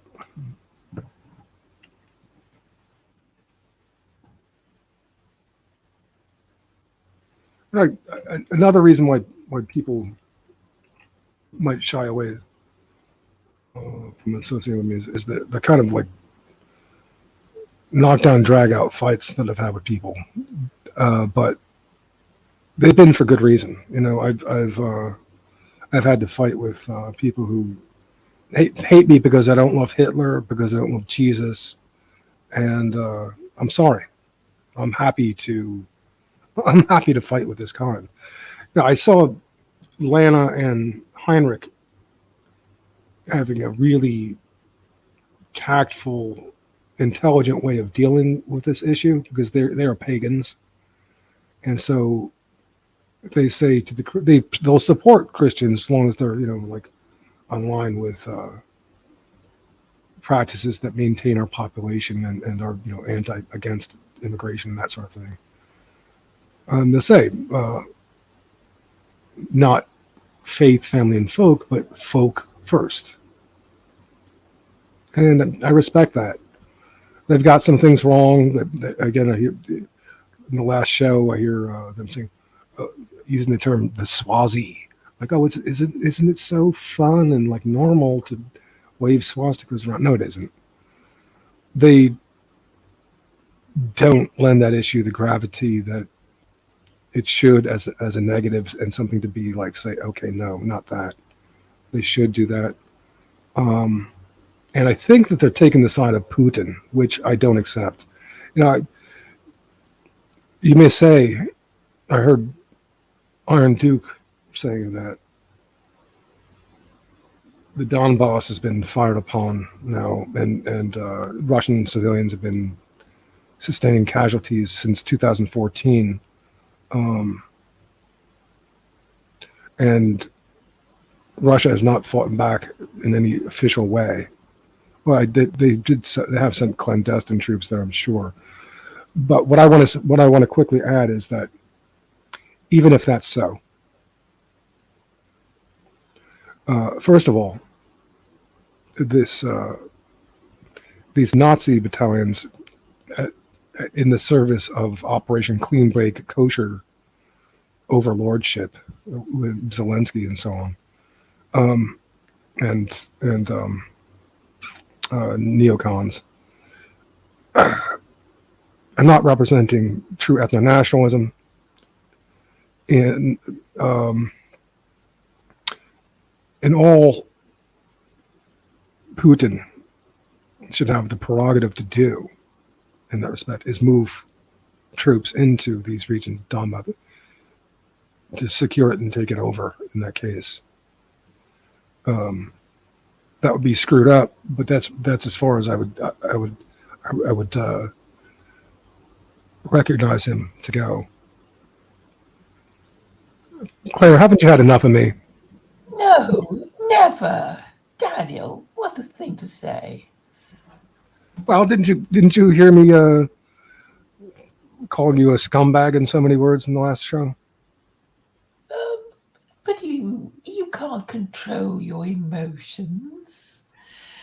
I know I sometimes trigger you, but I understand that other bubba men are similarly triggered by me. And no, but you try to trigger me. Like, for example, one thing that I was like irritated by, even more in retrospect. Some things will be on a slow simmer. It's like I'll realize retrospect, like, what the fuck was you doing? Like like when you said you try to ask me, oh, what did Matt Parrott see as lacking in your program? uh, trying to get me, you know what you're trying to get me into thinking disagreement with myself, taking me out of unanimity. There's Well, no, I didn't really want you to know what you thought he yeah, held. because yeah, because you're looking for an angle against me. You want to join with some Christian fool like Matt Parrott I'm in not the interested tactic. in Christians. You know, I No, shun no, them, but I despise them. if you can use them as a weapon against me, you are. There's no need to use them as a weapon against you. I don't need any. I'm not interested in Christians. I'm only really interested in using Jews and Muslims against Christians so that they sooner rather than later realize the failure of Christianity. I know the beyond reason. Have you through? Well, I mean, uh, I mean, I it's don't largely even it's, a lot, it's want to largely done. know. Most people aren't Christians anyway. Most Europeans. Yeah, I know, and that is their problem. They have no religion, and I'm saying that's a problem, and you can't accept it. Well, I no, I accept it. I just I am patient to allow it a religion in our interests to be cultivated from our auspices, not imposed by someone like yourself with some kind of nonsense. I'm not It's imposing it. All I'm saying is that there is no other religion. It's too late to start your it's a own. you know it's not too late, and it's nascent. The whole religious aspect. You had GW with this foolish post on what he thinks about faith and this genetic thing, which is totally I'm ridiculous. sorry, I don't know your gripe against guest worker. What is the nature Oh, of your that's way too disagreement? long to go into. Okay, you can't sum it up in a word. No, I can't. All right. The- uh, uh, but anyway, faith and the religious um, dimension is something that will come about as we as instances of what is extremely important It's part of your are are identity. are, are recognized, and they will be unmistakable. It just all religion comes about as negotiated through people, and our new religiosity will come about as well, like that. I'm interested. My religiosity has to do with uh, the pattern of my European people, with how it is to be sustained and extended into the future, and it's not mutually exclusive to coordinating with other people and a responsible relationship with the non-human environment as well. Yeah, yeah. I mean, whether you like it or not, Western identity is based on Christianity. No, it's not. Well, you can't It's deny only it, it's even only though you hate it's it. only it's only it's only been here for 2,000 years, and it's not. It doesn't. It's because it makes no sense. We I are know. So we're a it's rational got to be a people. new one. Our Western identity has more to do with the Greeks than it does with Christianity. Well, Daniel, that's controversial, and you know it. It's not. It's not controversial. We that's the consensus. I mean, Aristotle is the most revered figure of anybody by Europeans, including over Jesus Christ. I don't know. I mean, people have no agreed top, 10 figures of Western Number one is civilization. that, and number one is Aristotle. Well, somebody else might say Plato or They might say Socrates. I mean, it's but they might say subjective. that they might say that, but that is the consensus. And furthermore, it's correct. Well, Aristotle. Aristotle's world is not perfect. Some of it's obsolete, but generally speaking, he's on the money. So there are historic figures that people studying Western history will know of, but what we're talking about is Western identity in the And future. what's more Western than Aristotle? Nothing. Well, what do you mean by Western? I mean, he was a European. European. Is it okay? European. Okay, all right. So there's plenty of Europeans who are considered to be great, one way or Yeah. another, and Yeah. you won't get Europeans agreeing that so and so is number one. It's all subjective, but we don't need to argue about that. We're talking about Western identity now and in the future, aren't we? That's what we're talking about. What does it, that says that this confirms nothing. Uh, Well, I, no, no, I, I, Claire, I really don't want to talk about religion with you. I don't. I've heard you enough to know I don't want to you, talk you have about religion. you, no, you have no business trying to I'm not impose. talking. I didn't You come have here to no talk business about trying to religion. impose a moral order on European people. So this is absolutely not your place. I've told this to you before. You're clever enough so that if you wanted to, you know, add some criticism of the I goings on, wanted to talk to you add some about the criticism of the people goings that you on were in talking gender about. relations. Okay.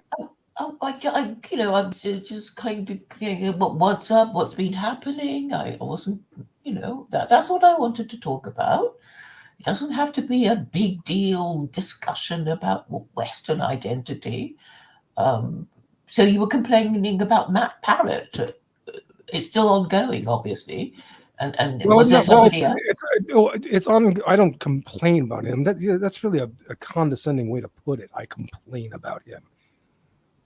You put Well, these what word things should in, I in have used insulting. then? I How still, should I put I it? still, you're correct to say that I've discovered that, or it's been confirmed that he is indeed still a problem because Joel Davis refers to him as his friend and is like in Oh, effect defending him. So he's a part of this Imperium Press cadre, along with the other Christian fuckhead. What's his name? Tyler Hamilton, and then along with then Josh Neal's over there, and uh, a few other knuckleheads. does Josh Neal can identify as Christian?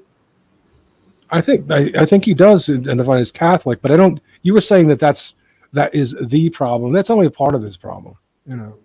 Right. So Joe Davis, well, he produced an interesting video, didn't he, called Ethno Nationalism?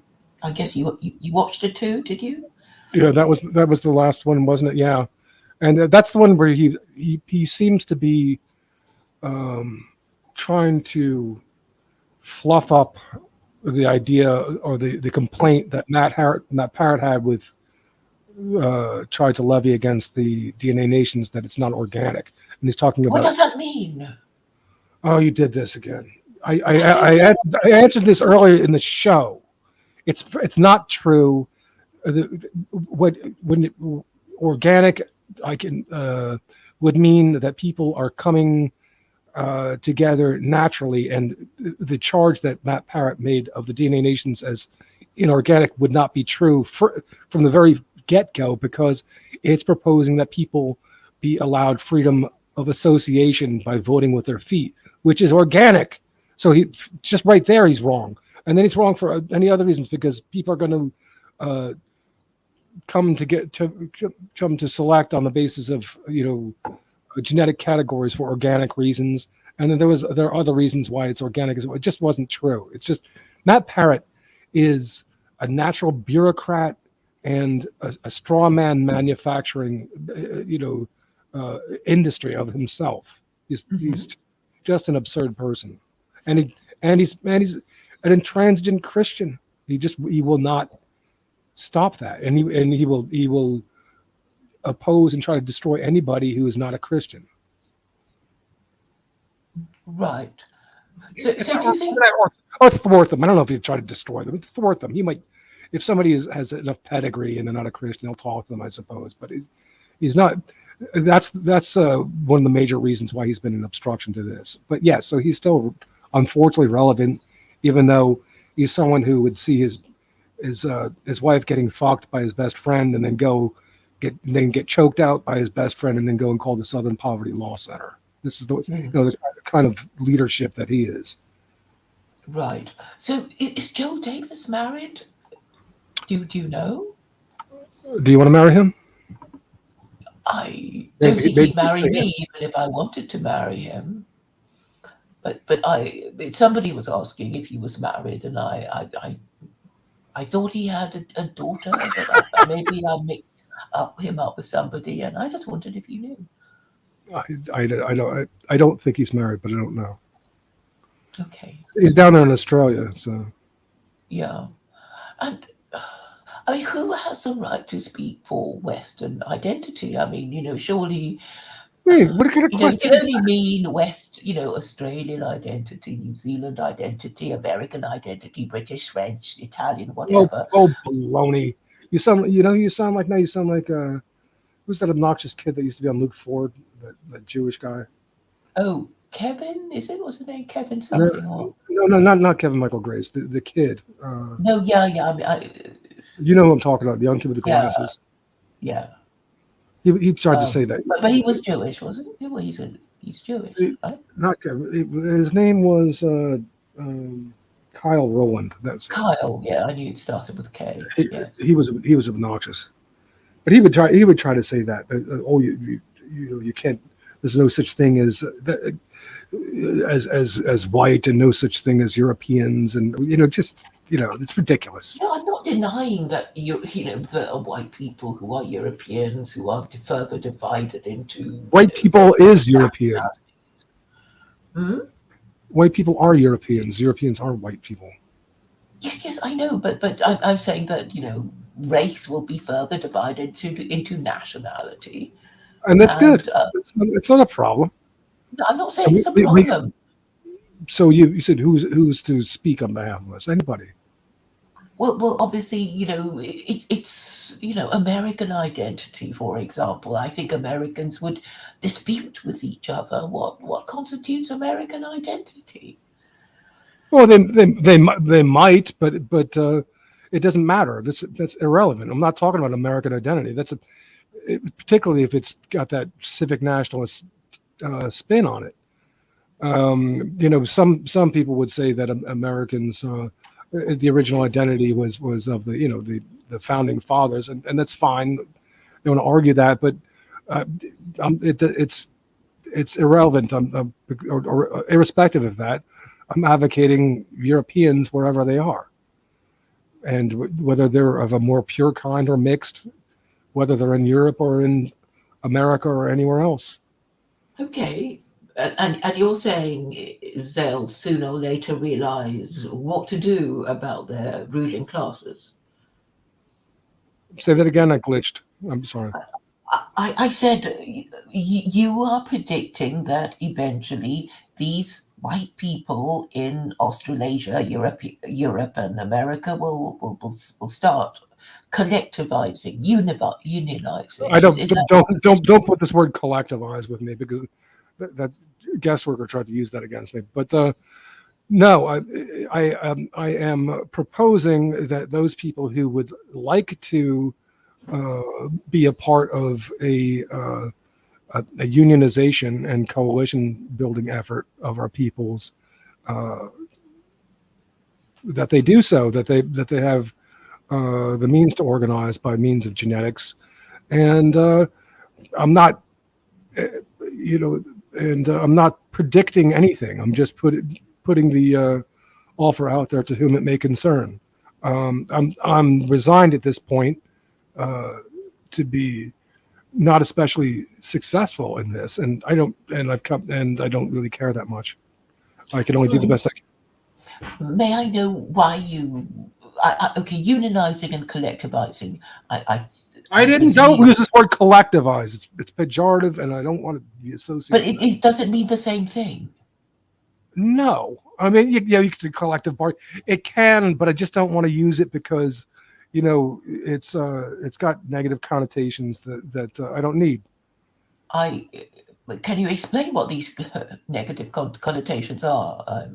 Well, collectivism is normally associated. That's a term that would be used with collective society, the Soviet Union, and crap like this.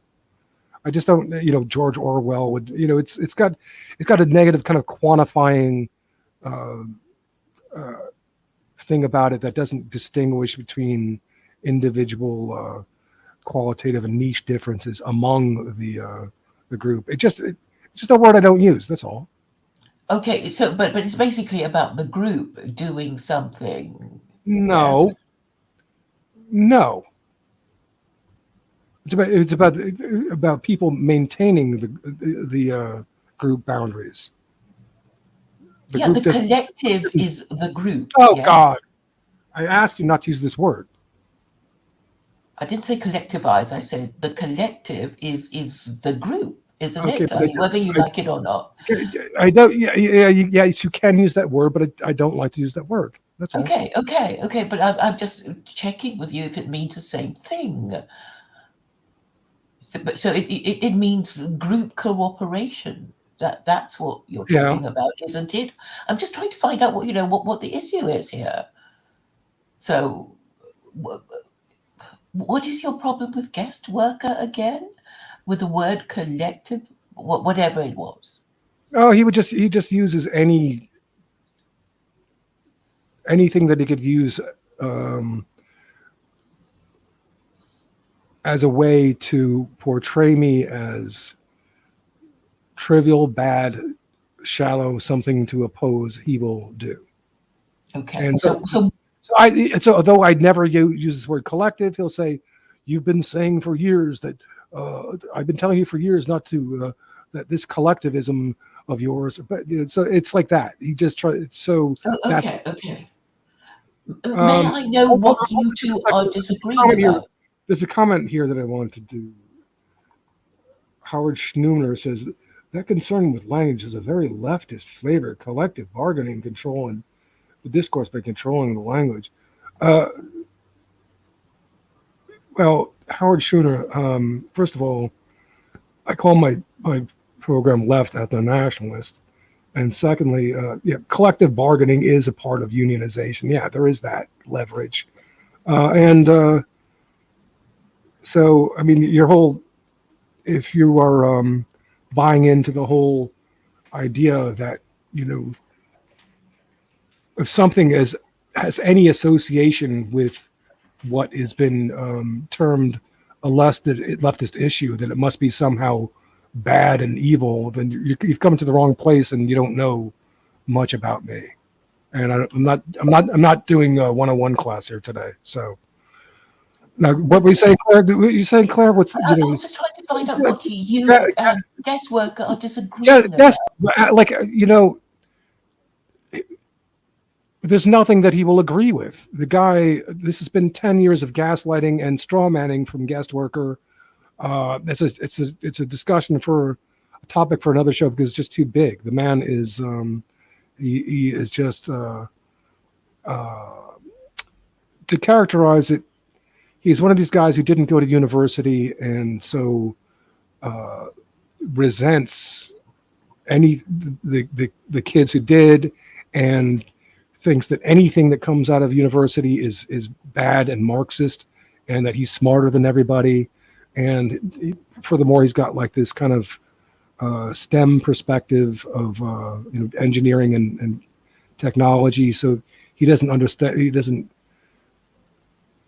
He sees the humanities, and he only sees the distortions and the abuse of these concepts coming out of the humanities. He doesn't want to understand that I'm trying to present, not trying to, I am presenting these ideas in the way that they're supposed to be deployed in the interest of European peoples, but he doesn't care because he's too much of an egomaniac.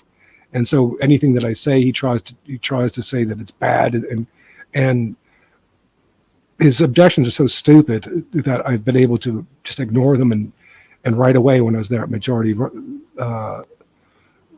Rights. But finally, I got to a point where there was no reason to put up with his shit anymore, and I organized my own website and moved beyond. But he basically is an ignorant and very arrogant, extremely arrogant man. He's like he just thinks that he's the smartest person that who's ever existed. We don't need anybody but him. It's like it's really that absurd.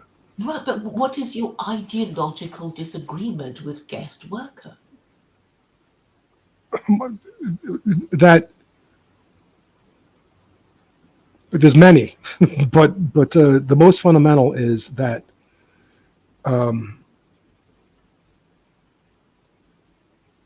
postmodern philosophy has a correct understanding and deployment for European interests, and he wants to believe that I am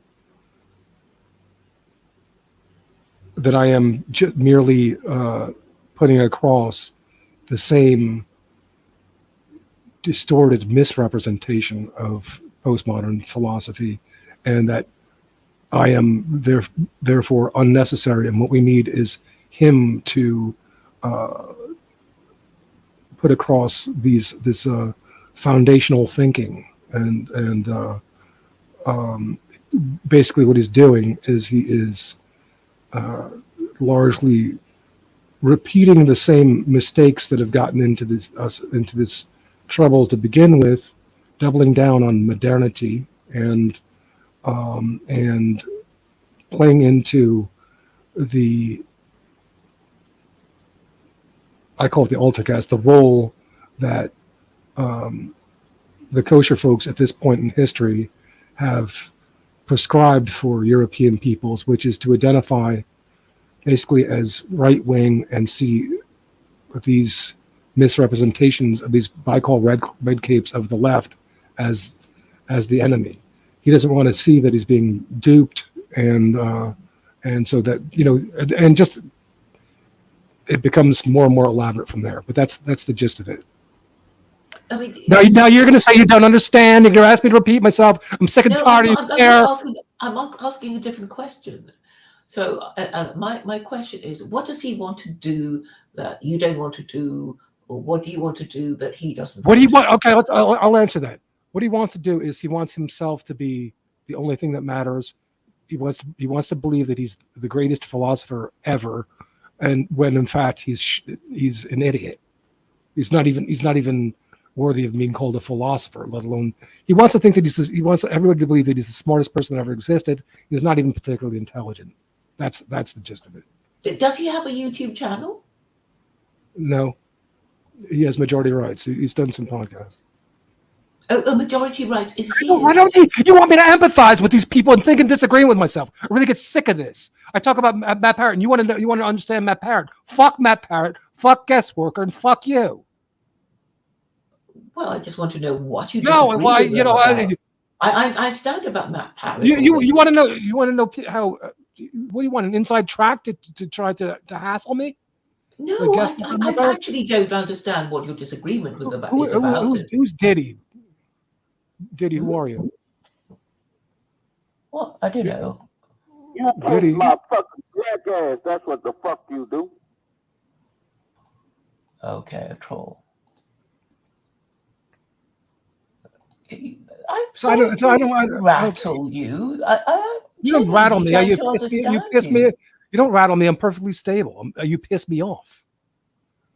I'm only trying to. I'm perfectly grounded. I don't want you want me to think and disagree with get into a discussion about all these complaints that people have with me. I don't want to do that, Claire. You're not going to. I'm not even saying what does he complain.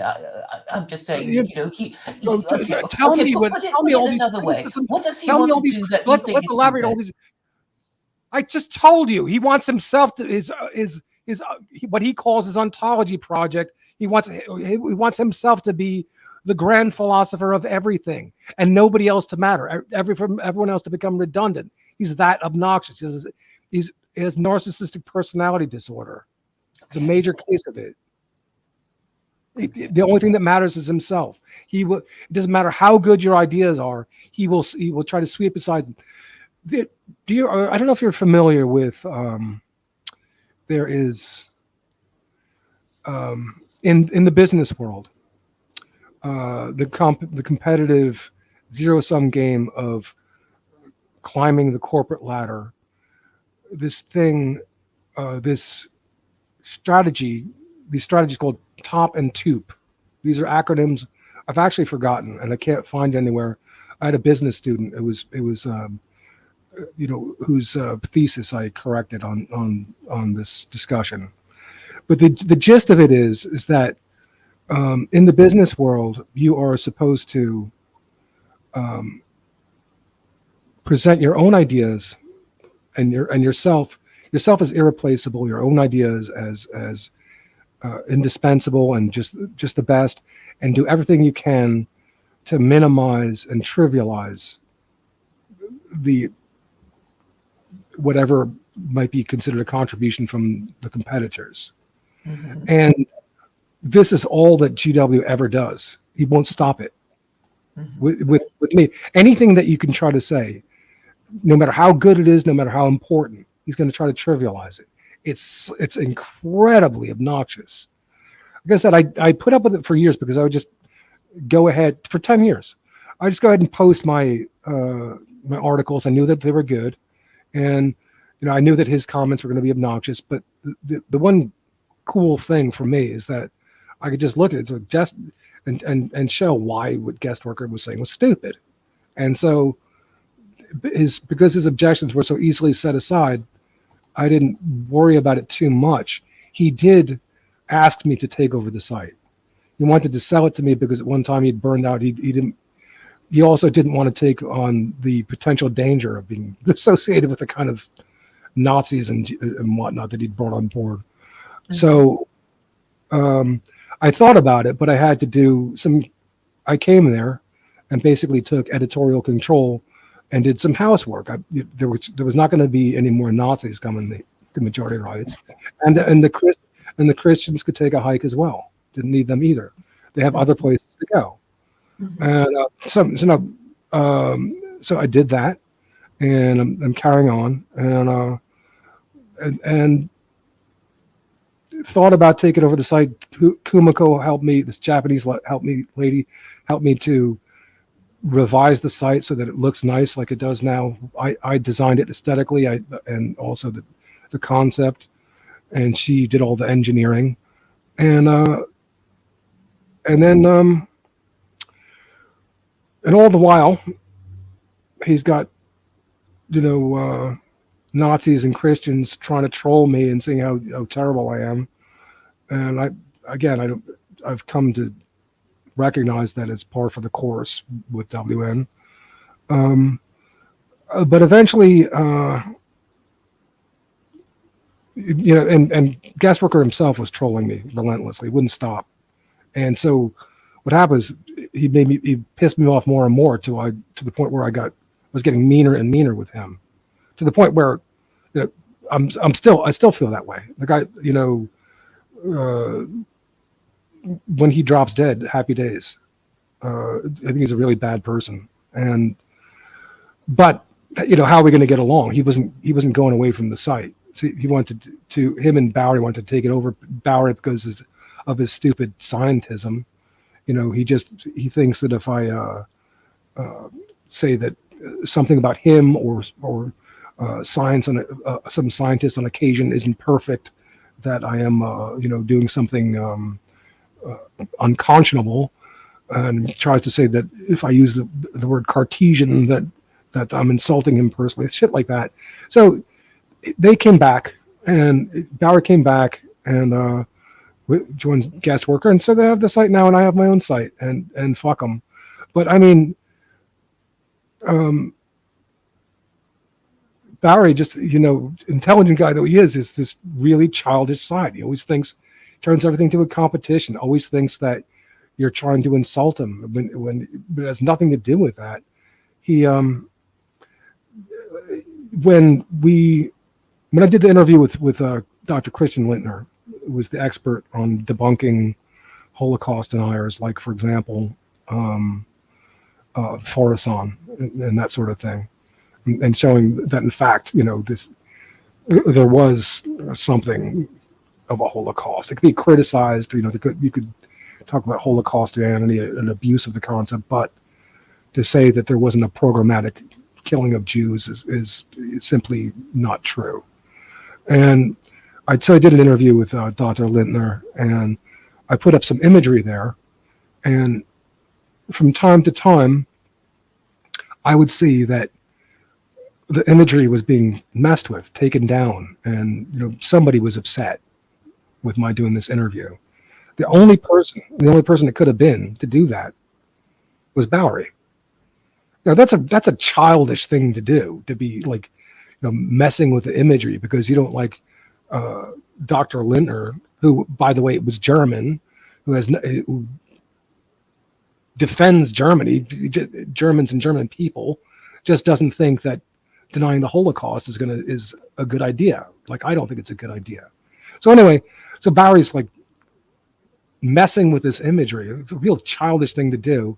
And so Kumiko and I decided, okay, let's take away his administrative rights at majority rights. So that was the case for a while, but it goes to show, like, and he was one of the ones who was encouraging Guest Worker to antagonize me and troll me relentlessly to no end, whereas they should not have been, because I contributed many extremely important and very good ideas there that our people absolutely need.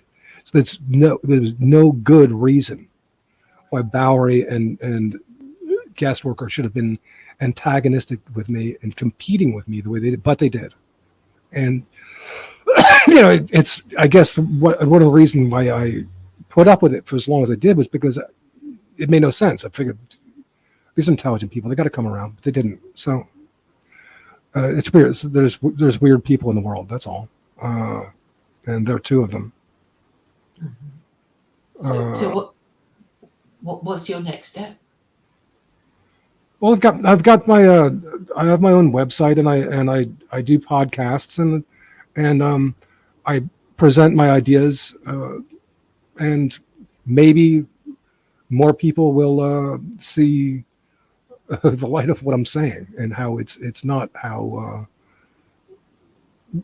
Guest Worker and Bowery are trying to present it in their power games. They literally said to me at one point that they wanted me to be a water carrier. That's what you say in a power game. It's like, if I was to carry, I don't even know if I would consider carrying water with people who are, had an intelligent philosophy about them, let alone those two boomer fuck ups. I mean, it's not just their STEM boomer perspective, but it's just really bizarre personality quirks on the part of both of them.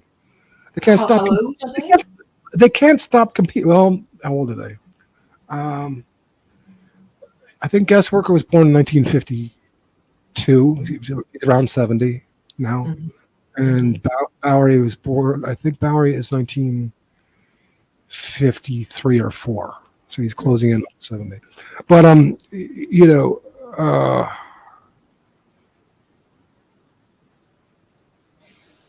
I said something about their competitiveness. I mean, really, the absurdity of it. And Bowery's still saying how I'm trying to do all these things to him, that I'm threatening to start the 30 Years' War because I don't agree with everything that he said, that I'm responsible for white kids committing suicide because I don't agree with, and it's not even that I don't agree with most things, a lot of things. He has this concept of that pairwise duels should be the ultimate way of resolving conflicts, and I don't agree. I think duels? Huh? Did you say that? Duels? Did you say duels? Pairwise duels. It's utterly stupid. It's utterly stupid, and because I don't accept that idea. I called it goofy. He had to oh, you are besmirching. Literally said the state of nature. He changes the concept from pairwise duels to, quote, the state of nature.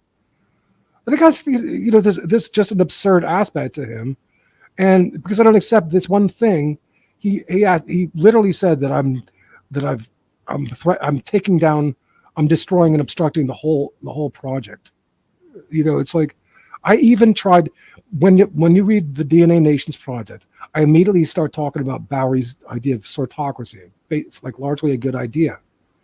So I'm not connecting with the best aspects of his what he's thinking about. Not trying to push him aside. Tried to put him into the forefront, let alone try to bury this guy and make insignificant. He's projecting his own will to make me, completely redundant, to apply a comms razor to me, so that the only thing that matters is him in the end, or the only thing that matters is GW in the end. It's like I don't have patience for people this selfish anymore. These boomer fuck ups. They've destroyed enough. So what does he? Okay, so he wants to reintroduce the practice of dueling, and there was something else? Bowery is a certified genius. He's above 150 IQ. He's super smart, and so it wouldn't be right to say just that. He's got a whole system concocted of juries and sorting things out, and ways to distribute what are effective taxes so that people can form families early enough. And some definitely good thoughts, elaborating from Henry George and a lot of the good economic ideas. But you said something ocracy earlier. I didn't understand. Sortocracy. What's that? Basically what that is that a system wherein people can sort and associate with and live with people that they like. They can, in effect, vote with their feet. And living in different communities. Gather with the people that they go and live with the people that they want to live with. Okay, and form tribes. And and the best idea that he puts along with this, and I've not only acknowledged this, I'm eager to tell people about it, is the idea that anybody who doesn't accept that, who would force people upon you, is clearly immoral, because they're forcing you into involuntary contract. You don't want this person, you don't want to serve their interests, but they're forcing you into servitude of these people unwanted. That's involuntary contract. That's the step of a would-be slave master and supremacist. So you know who the enemy is in that case. It's people who will not allow for sortocracy. But the thing is, I've built this idea into the DNA Nations concept from the start. 1,200 words. Bowery said, to show you how dishonest, he tried to say that the concept was, or the DNA Nations was 32,000 words, and I had never delivered anywhere what I claimed that it would, which was that it was a means of conflict resolution. I never ever proposed this paper as a means of conflict resolution. And it's 1,200 words, a very short paper. I'm dealing with that level of dishonesty. It's not the first time he's done this to me many times, and with regard to different issues as well. Just saying that I'm doing things I'm not doing. He said that I wanted a declaration of war without going so far as to be specific about it. And the truth is, I never said anything about wanting a declaration of war, and that's a dangerous thing to say. That's the kind of thing that the government brings you up on charges of sedition for. The order got taken to before the grand jury for this. Bob Matthews and David Lane and Richard Scutari and all them. So it's a dangerous, libelous statement. These people, it's sad. You know what the tragedy is? They can't be satisfied to contribute a few good ideas, sometimes very good ideas. They've got to do everything, and they've got to make you completely worthless. They're going to completely eliminate you. I don't know why people would be that way, but that's the way it is. Mm-hmm. Guest worker has a couple good ideas. Okay, nothing all that great, but pretty good. And he can't be satisfied to just be a contributor. The same with you, Claire. You can't be satisfied with to be just a contributor. You're going to impose this whole retarded moral order on people. Okay, so I get it that what's his name, Bari, is creating a moral and political system. That's what he's doing, isn't he? Kind of, but yeah, but it's not beyond critique. And he wants, and because I show him, because I had the nerve, winning an argument with Bowery is not necessarily a good thing. Winning an argument with him means, it's like, oh, you've he'll hate you forever. Yeah, you've insulted the king. It's like the example that I gave before is that there's a limitation of sortocracy in that. Okay, so people vote for their feet, right, Claire, and that resolves a conflict because you go where you want to go, and this person goes where that they want to go. So the conflict is over, right?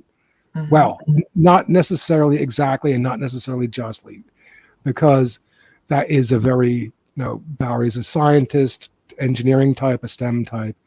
He's got a very empirical here and now way of looking at things. This can be taken to an extreme. That's Cartesian. This is a word that drives him nuts, and I'm starting to like it now. I'm going to continue to use it just to drive him nuts, to make his blood boil. He literally uses the example of the corridor and Danzig during before World War II. He says that his sortocracy would have resolved that conflict because the people wanted to live with Germany would just voted to be German, and the Poles would vote to be the Poles, and everything would have been nice, right? And there's a couple of big mistakes with his kind of overly empirical perspective right there, a mistake that the Versailles Treaty did not make, because the Versailles Treaty was thinking more hermeneutically, which means in terms of historical perspective. They took into account that many of these lands had, until Frederick the Great's fairly recent aggrandizement, been Polish. So there's also in the case of Danzig, the fact that it was at times Polish in history, at times German in history, at times neutral, at times it was neutral. And so they didn't give the Germans that were there, it was at that time, 95% German, and they would have voted for it to be German. But at that time, would that have been historically just or justice? Not necessarily, but they didn't give the Poles Danzig either. They decided to make it neutral. It didn't work, but there was a rationale to it that some Hitler head like Tom White won't stop whining about. And there, in the case of Bromberg, where this incident, this famous Bloody Sunday incident happened when the Polish army was retreating, was sniped. They shot some civilians who were holding guns. The Nazis retaliated by killing 10 times as many Poles. That city stuck way into the newly formed Poland. And so even though there was a pretty big German minority there, like 30%, the Versailles Treaty made it Polish because it would have been impractical. It would form a salient, practically blocking off sea access. But that was the biggest one, and that was the biggest bonus. That turned out to be the biggest bonus problem. But there was, for the most part, the Versailles Treaty was fairly reasonable in how they were dividing up the land. It just wasn't okay with Hitler, And yeah, there were problems. There were problems, but the thing is that it wouldn't have resolved the problem with Hitler anyway, because he was an imperialist. He wasn't going to stop. He wasn't going to stop there. This was just an excuse for him. He didn't stop with the Treaty of Saint Germain was overturned in the case of the Sudetenland in Czech. He was just going to keep marching eastward, because he wasn't looking to sort things out. So the thing is that the thing that I meant to say to Bowery is that it wouldn't have necessarily resolved the issue justly if it didn't take into account the history, which meant Frederick the Great Homosexual's recent taking of these lands from Poland, including Poznan, which is the ancient capital of Poland, which Jonathan Pohl was saying, trying to mock me for that I'm supposed to feel guilty because Germans were moved out of here after World War II. And so Jonathan Pohl saying, my family lived there and in Poznan, and it was never. Check out this statement of his. It was never in the 19th century. The Germans that lived there never in the 19th century considered it non-German. What the hell kind of statement is that? Never in the 19th century. I mean, he's pandering. I took on the issue with Bowery because he's basically pandering to the vastly German demographic of reactionaries in America, who mostly want to believe that Hitler wasn't so bad and that his grievances were so legitimate, and that when they weren't so legitimate at all. And the Versailles, at least the way that they drew up the boundaries, was not at all invalid. Hell, Germany even had Breslau then, what's now Wrocław. They had Breslau. They had all of Kaliningrad. Danzig, the treaty didn't say that Germans couldn't live in Danzig. It just said that Danzig was a neutral city, as it had been in times in history. It didn't work, but the point is that where the Versailles Treaty drew the boundaries took into account a hermeneutic perspective, and a sortocracy would not have necessarily solved this issue. Now, because I made this valid point, and in concern of how German Americans continue to be pandered to in a very dangerous way, Bowery tried to say that I was responsible for setting forth the 30 Years' War, for the suicides of American boys, and for the war that's going on in Vietnam, because he proposes sortocracy as a means to resolve that conflict too.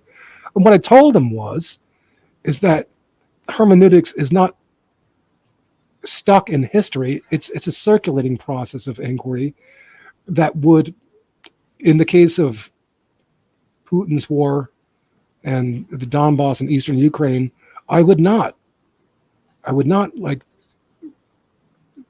encourage the Ukrainians to fight, even though it was their land historically before the Holodomor. It's not worth it. They should not be fighting. So I would, if sortocracy works, fine, but I like my approach better of just letting Putin install a Lukashenko type, and then build a slow ethno-national resistance over the long haul, but not fighting them directly. No. So Bowery is totally wrong. I'm not responsible for bloodshed, because I don't genuflect to his stupid fucking idea about pairwise duels being the sine qua non of everything.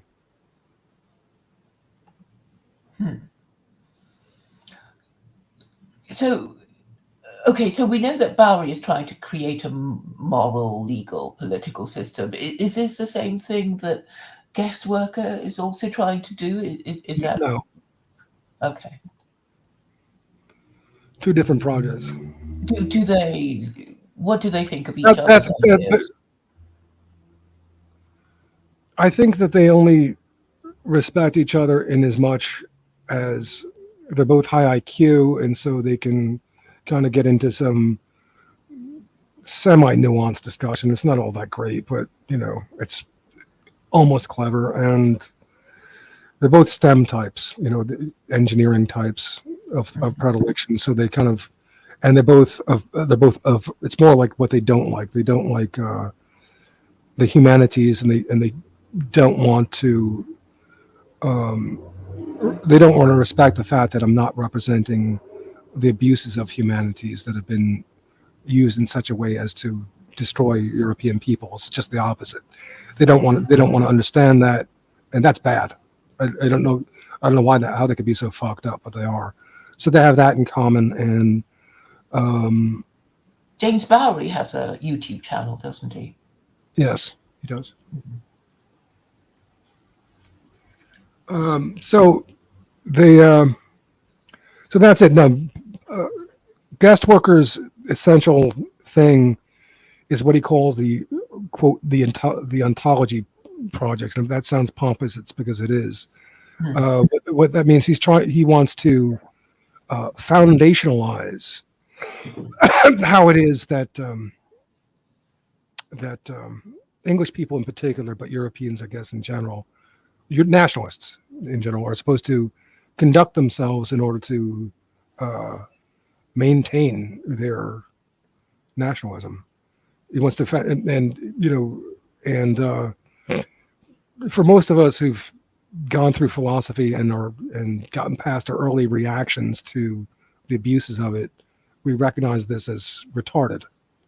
what a guest worker wants to do, but he doesn't, and so that's what he does. He has he's clever enough. He's got a 143 IQ, almost a genius, not quite.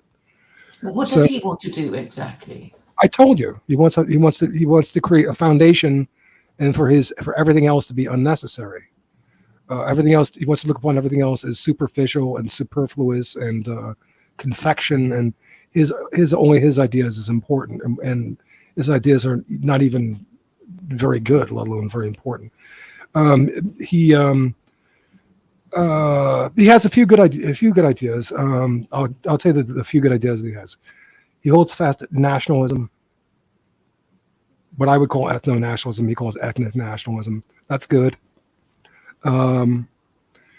He holds fast to what Heidegger and others would call emergentism. That is, seeing our inborn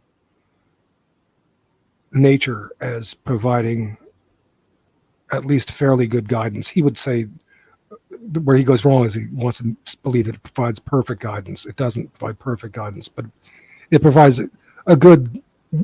Your nature is basically going to, as long as you hold fast to it, it's going to keep you on a healthy trajectory for you and likely to marry with your kind, which is what we want, right?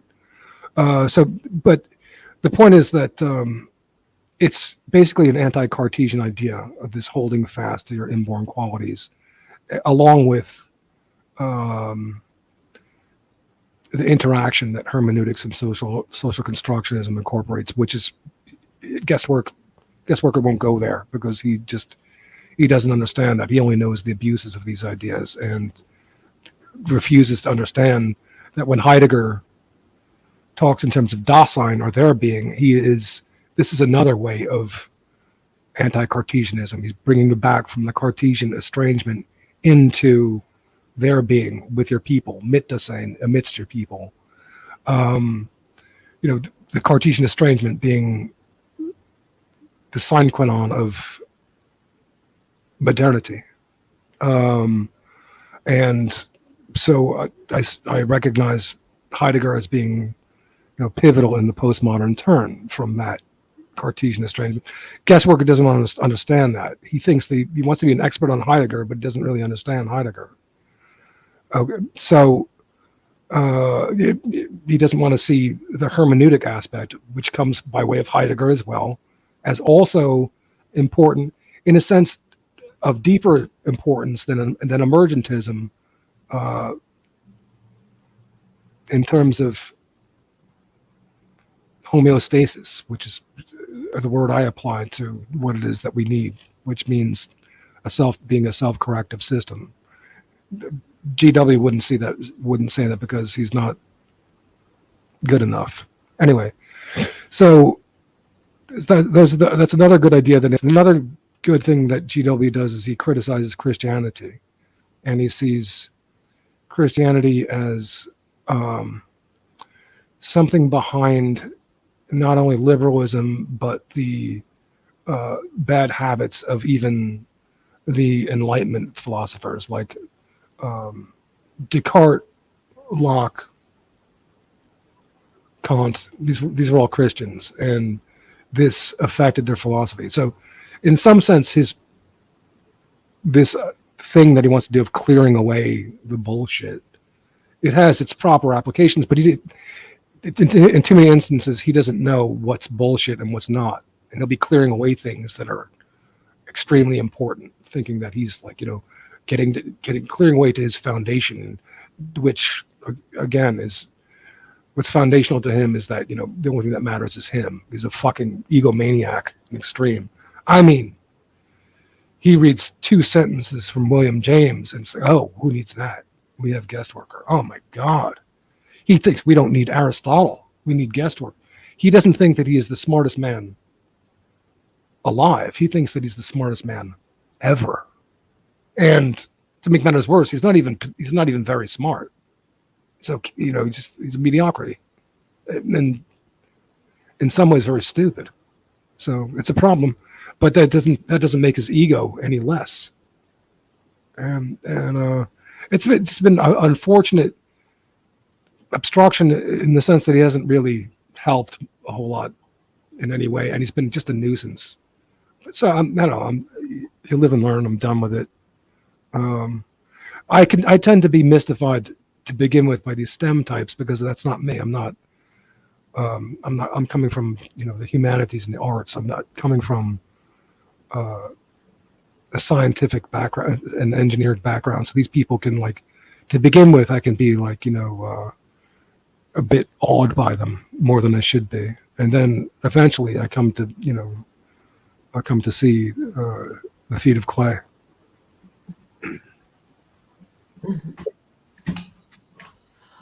Well, one more thing. When you have these high IQ types and guest workers, you expect them to understand and appreciate what you're saying when it's good. They won't necessarily. It's a weird thing. It's not a phenomenon that's developed in conversation anywhere that I know. The unevenness of intelligence. How I've never known anybody who isn't intelligent in some ways and stupid in others, including very intelligent people, can be in some ways be very stupid. And how this works out bears a lot more discussion.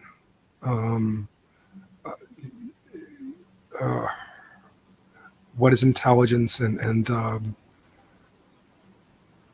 how these these gaps are to be negotiated. Well, you need teamwork to avoid, you need a kind of partnership of people, right? So that easier said than done. Well, I mean, white people herding cats indeed. So That's because they don't have a religion, Daniel. And you don't. Well, it's not going to be secular Coranism. Well, it's going to be more likely to be secular Coranism than what's this thing? Bowery and Ontology Project by. It's not going to be their thing either. And good. That's all I can say is good. It should. Okay, or sortocracy. Sortocracy. That's a good idea, and that has a limited function. It's just that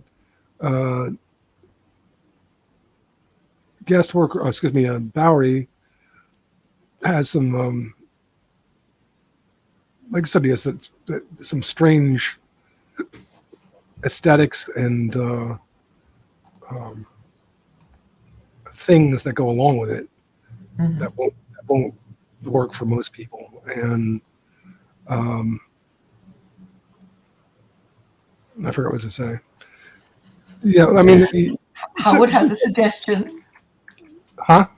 Howard has a suggestion about how you should deal with Bowery. What's that? He said, he's 70 years old. Why don't you settle the matter by challenging him to a duel? Just today I was thinking of it. I was like, I was ready to punch his lights out. The fact that he's so geared to it, he'd probably find a way to electrocute me or something. I don't, I wouldn't do it. He's all into that. He says some but funny things. I mean, but he's right in the sense that Barry says several good things. I mean, one of the cool things that he says is that part of the problem is civilization. It was a contract. I don't think this is an original observation, but being the purveyor of some good ideas is good enough sometimes. There was a contract wherein men were told that not to fight over women. They don't have to fight over women because we'll have groups of men to take care of the borders and make sure that the borders are enforced.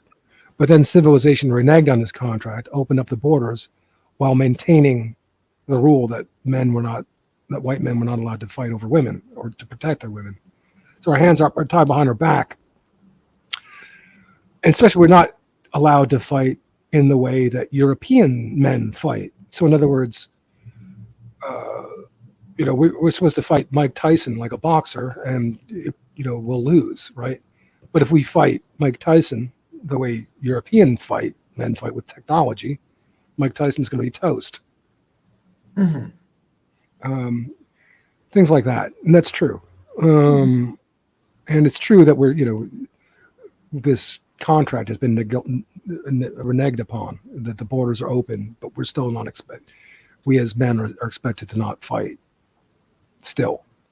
We're supposed to keep our bargain of civilization, but while those who are supposed to keep the borders secure have not. So it's like, but again, it's like, I'm not Bowery. One of the most dishonest things that he said in this just today, these accusations that I'm trying to obscure and have people not hear what he says when just the opposite is true. I'm always eager if he has a good idea for it to be known. I brought him to the Voice of Reason, had him interviewed with Robert Stark when Robert Stark wanted to interview me. I had him interview Bowery instead. The opposite is true. He wants nothing to be heard of me. He's trying to render me redundant, and it's terrible because I have a lot of good things, important things to say too. And there's no way that he should be doing that. It's really disgusting.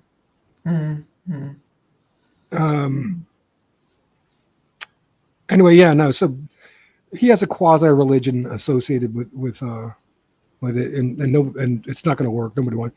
It's the stupid shit. Talking about shield maidens and sovereigns. It's like it sounds like one of these guys who was playing too much Dungeons and Dragons as a teenager. It's really silly.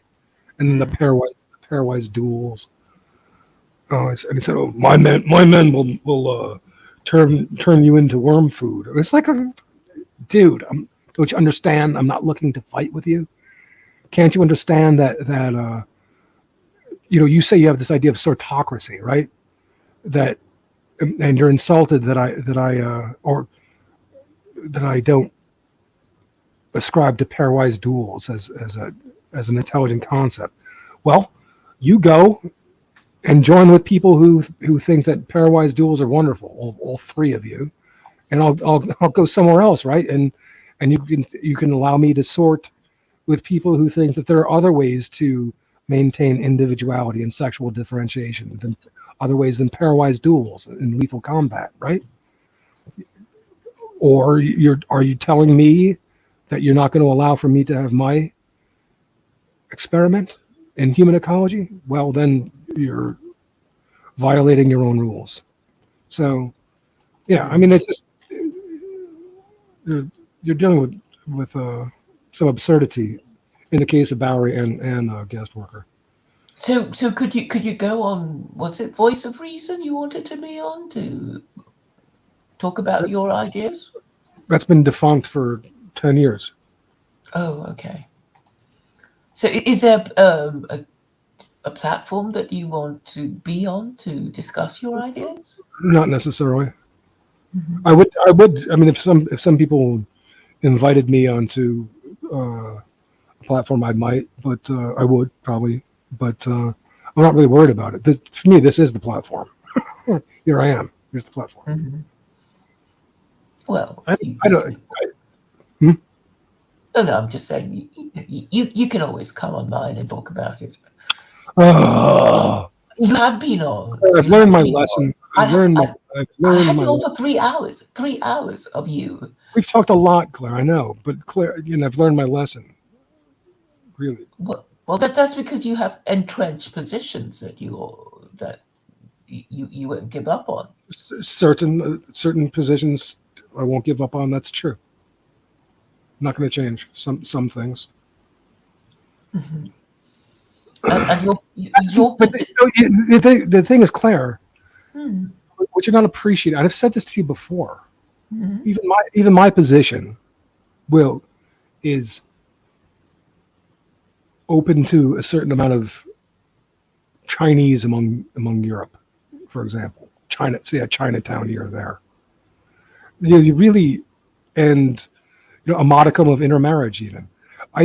So you really shouldn't look upon me as untenable. The problem with you is you're not going to kick us all out. Not necessarily. It depends. As long as basically what I would require is that you sign on the dotted line, recognizing that in these nations, a certain number and quality, perhaps, but certainly a number of the native population always has to be maintained, for pretty much. And when that number goes up, then maybe a certain number of marriage licenses can be granted for people who want to mix with Chinese or something like this, if they wanted to. Mm-hmm. Of course, they could stay to their own, but maybe something like that. Do you see? Mm-hmm. Of course, I would require that Europeans, be allowed certain enclaves in the east of Lake Baikal, for example, in exchange. But it would be something like that. Do you see? So I'm not. Now, I have much more. I hate to say it, but a much more strict attitude towards Africans. I'm,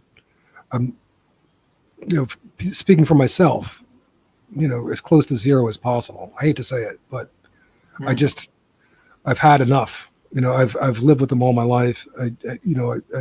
Having them imposed upon me just doesn't agree with it. And there's also objective basis for that, in terms of ethnic genetic interests, they are the most distant from Europeans. Frank Salter, who did the paper on ethnic genetic interests, which basically argues that, of course, let's say, a Danish person having a child with another Danish person is 100% Danish kid. If that Danish person marries like a Middle Easterner, it's equivalent. I don't. Just for example, something like it's equivalent to murdering one Danish child. Because you've removed so much of the genetics by doing that. Mm-hmm. Okay. If he marries an Oriental, it's like murdering 2 kids. If he marries a black, it's like murdering. It's like murdering 6 Danish children. Okay. That's so. there's an objective reason why. Also, it's not just personal experience, but I'm more averse to mixing with blacks. I understand. I understand. Okay, Daniel, I have to go because I have this other stream. I don't know if you mentioned it. Do you know Stephen James? Stephen St. James? Stephen J. James, the YouTuber. Oh yeah. Well, yeah. Well, we've got an interview arranged at 3, so I've got to go. Is that going to be on your? Is that going to be on your channel? It's going to be on his channel. Is that on Odyssey? No. I will give you the link to it. Yes. Give me the link. I want to listen to that. Okay, I'll do that, and then. Where is it? Give me that link. It's called Stephen J. James. I think you should be able to. Are you not already subscribed to him? No. Okay. Let me just find the link. He just sent me the StreamYard link. Why does he want to talk to me? Oh gosh. Well, he might be interviewing you soon. Okay. Who knows? I mean, he's just starting with me, and I think he's going to do interviews, and he's starting. Maybe because you're English. Okay. Anyway. Yeah, but I'm sure he'll do a whole bunch of them, and right, and it's in the private chat. Cut, paste, and there it is. Okay. And thank you. That's a good place to end the stream. Anyway. Yeah. So, all right. All right. Thanks for talking, Claire. All right. Bye for now, and I'll have a listen to that stream with Stephen James. All right. Bye-bye.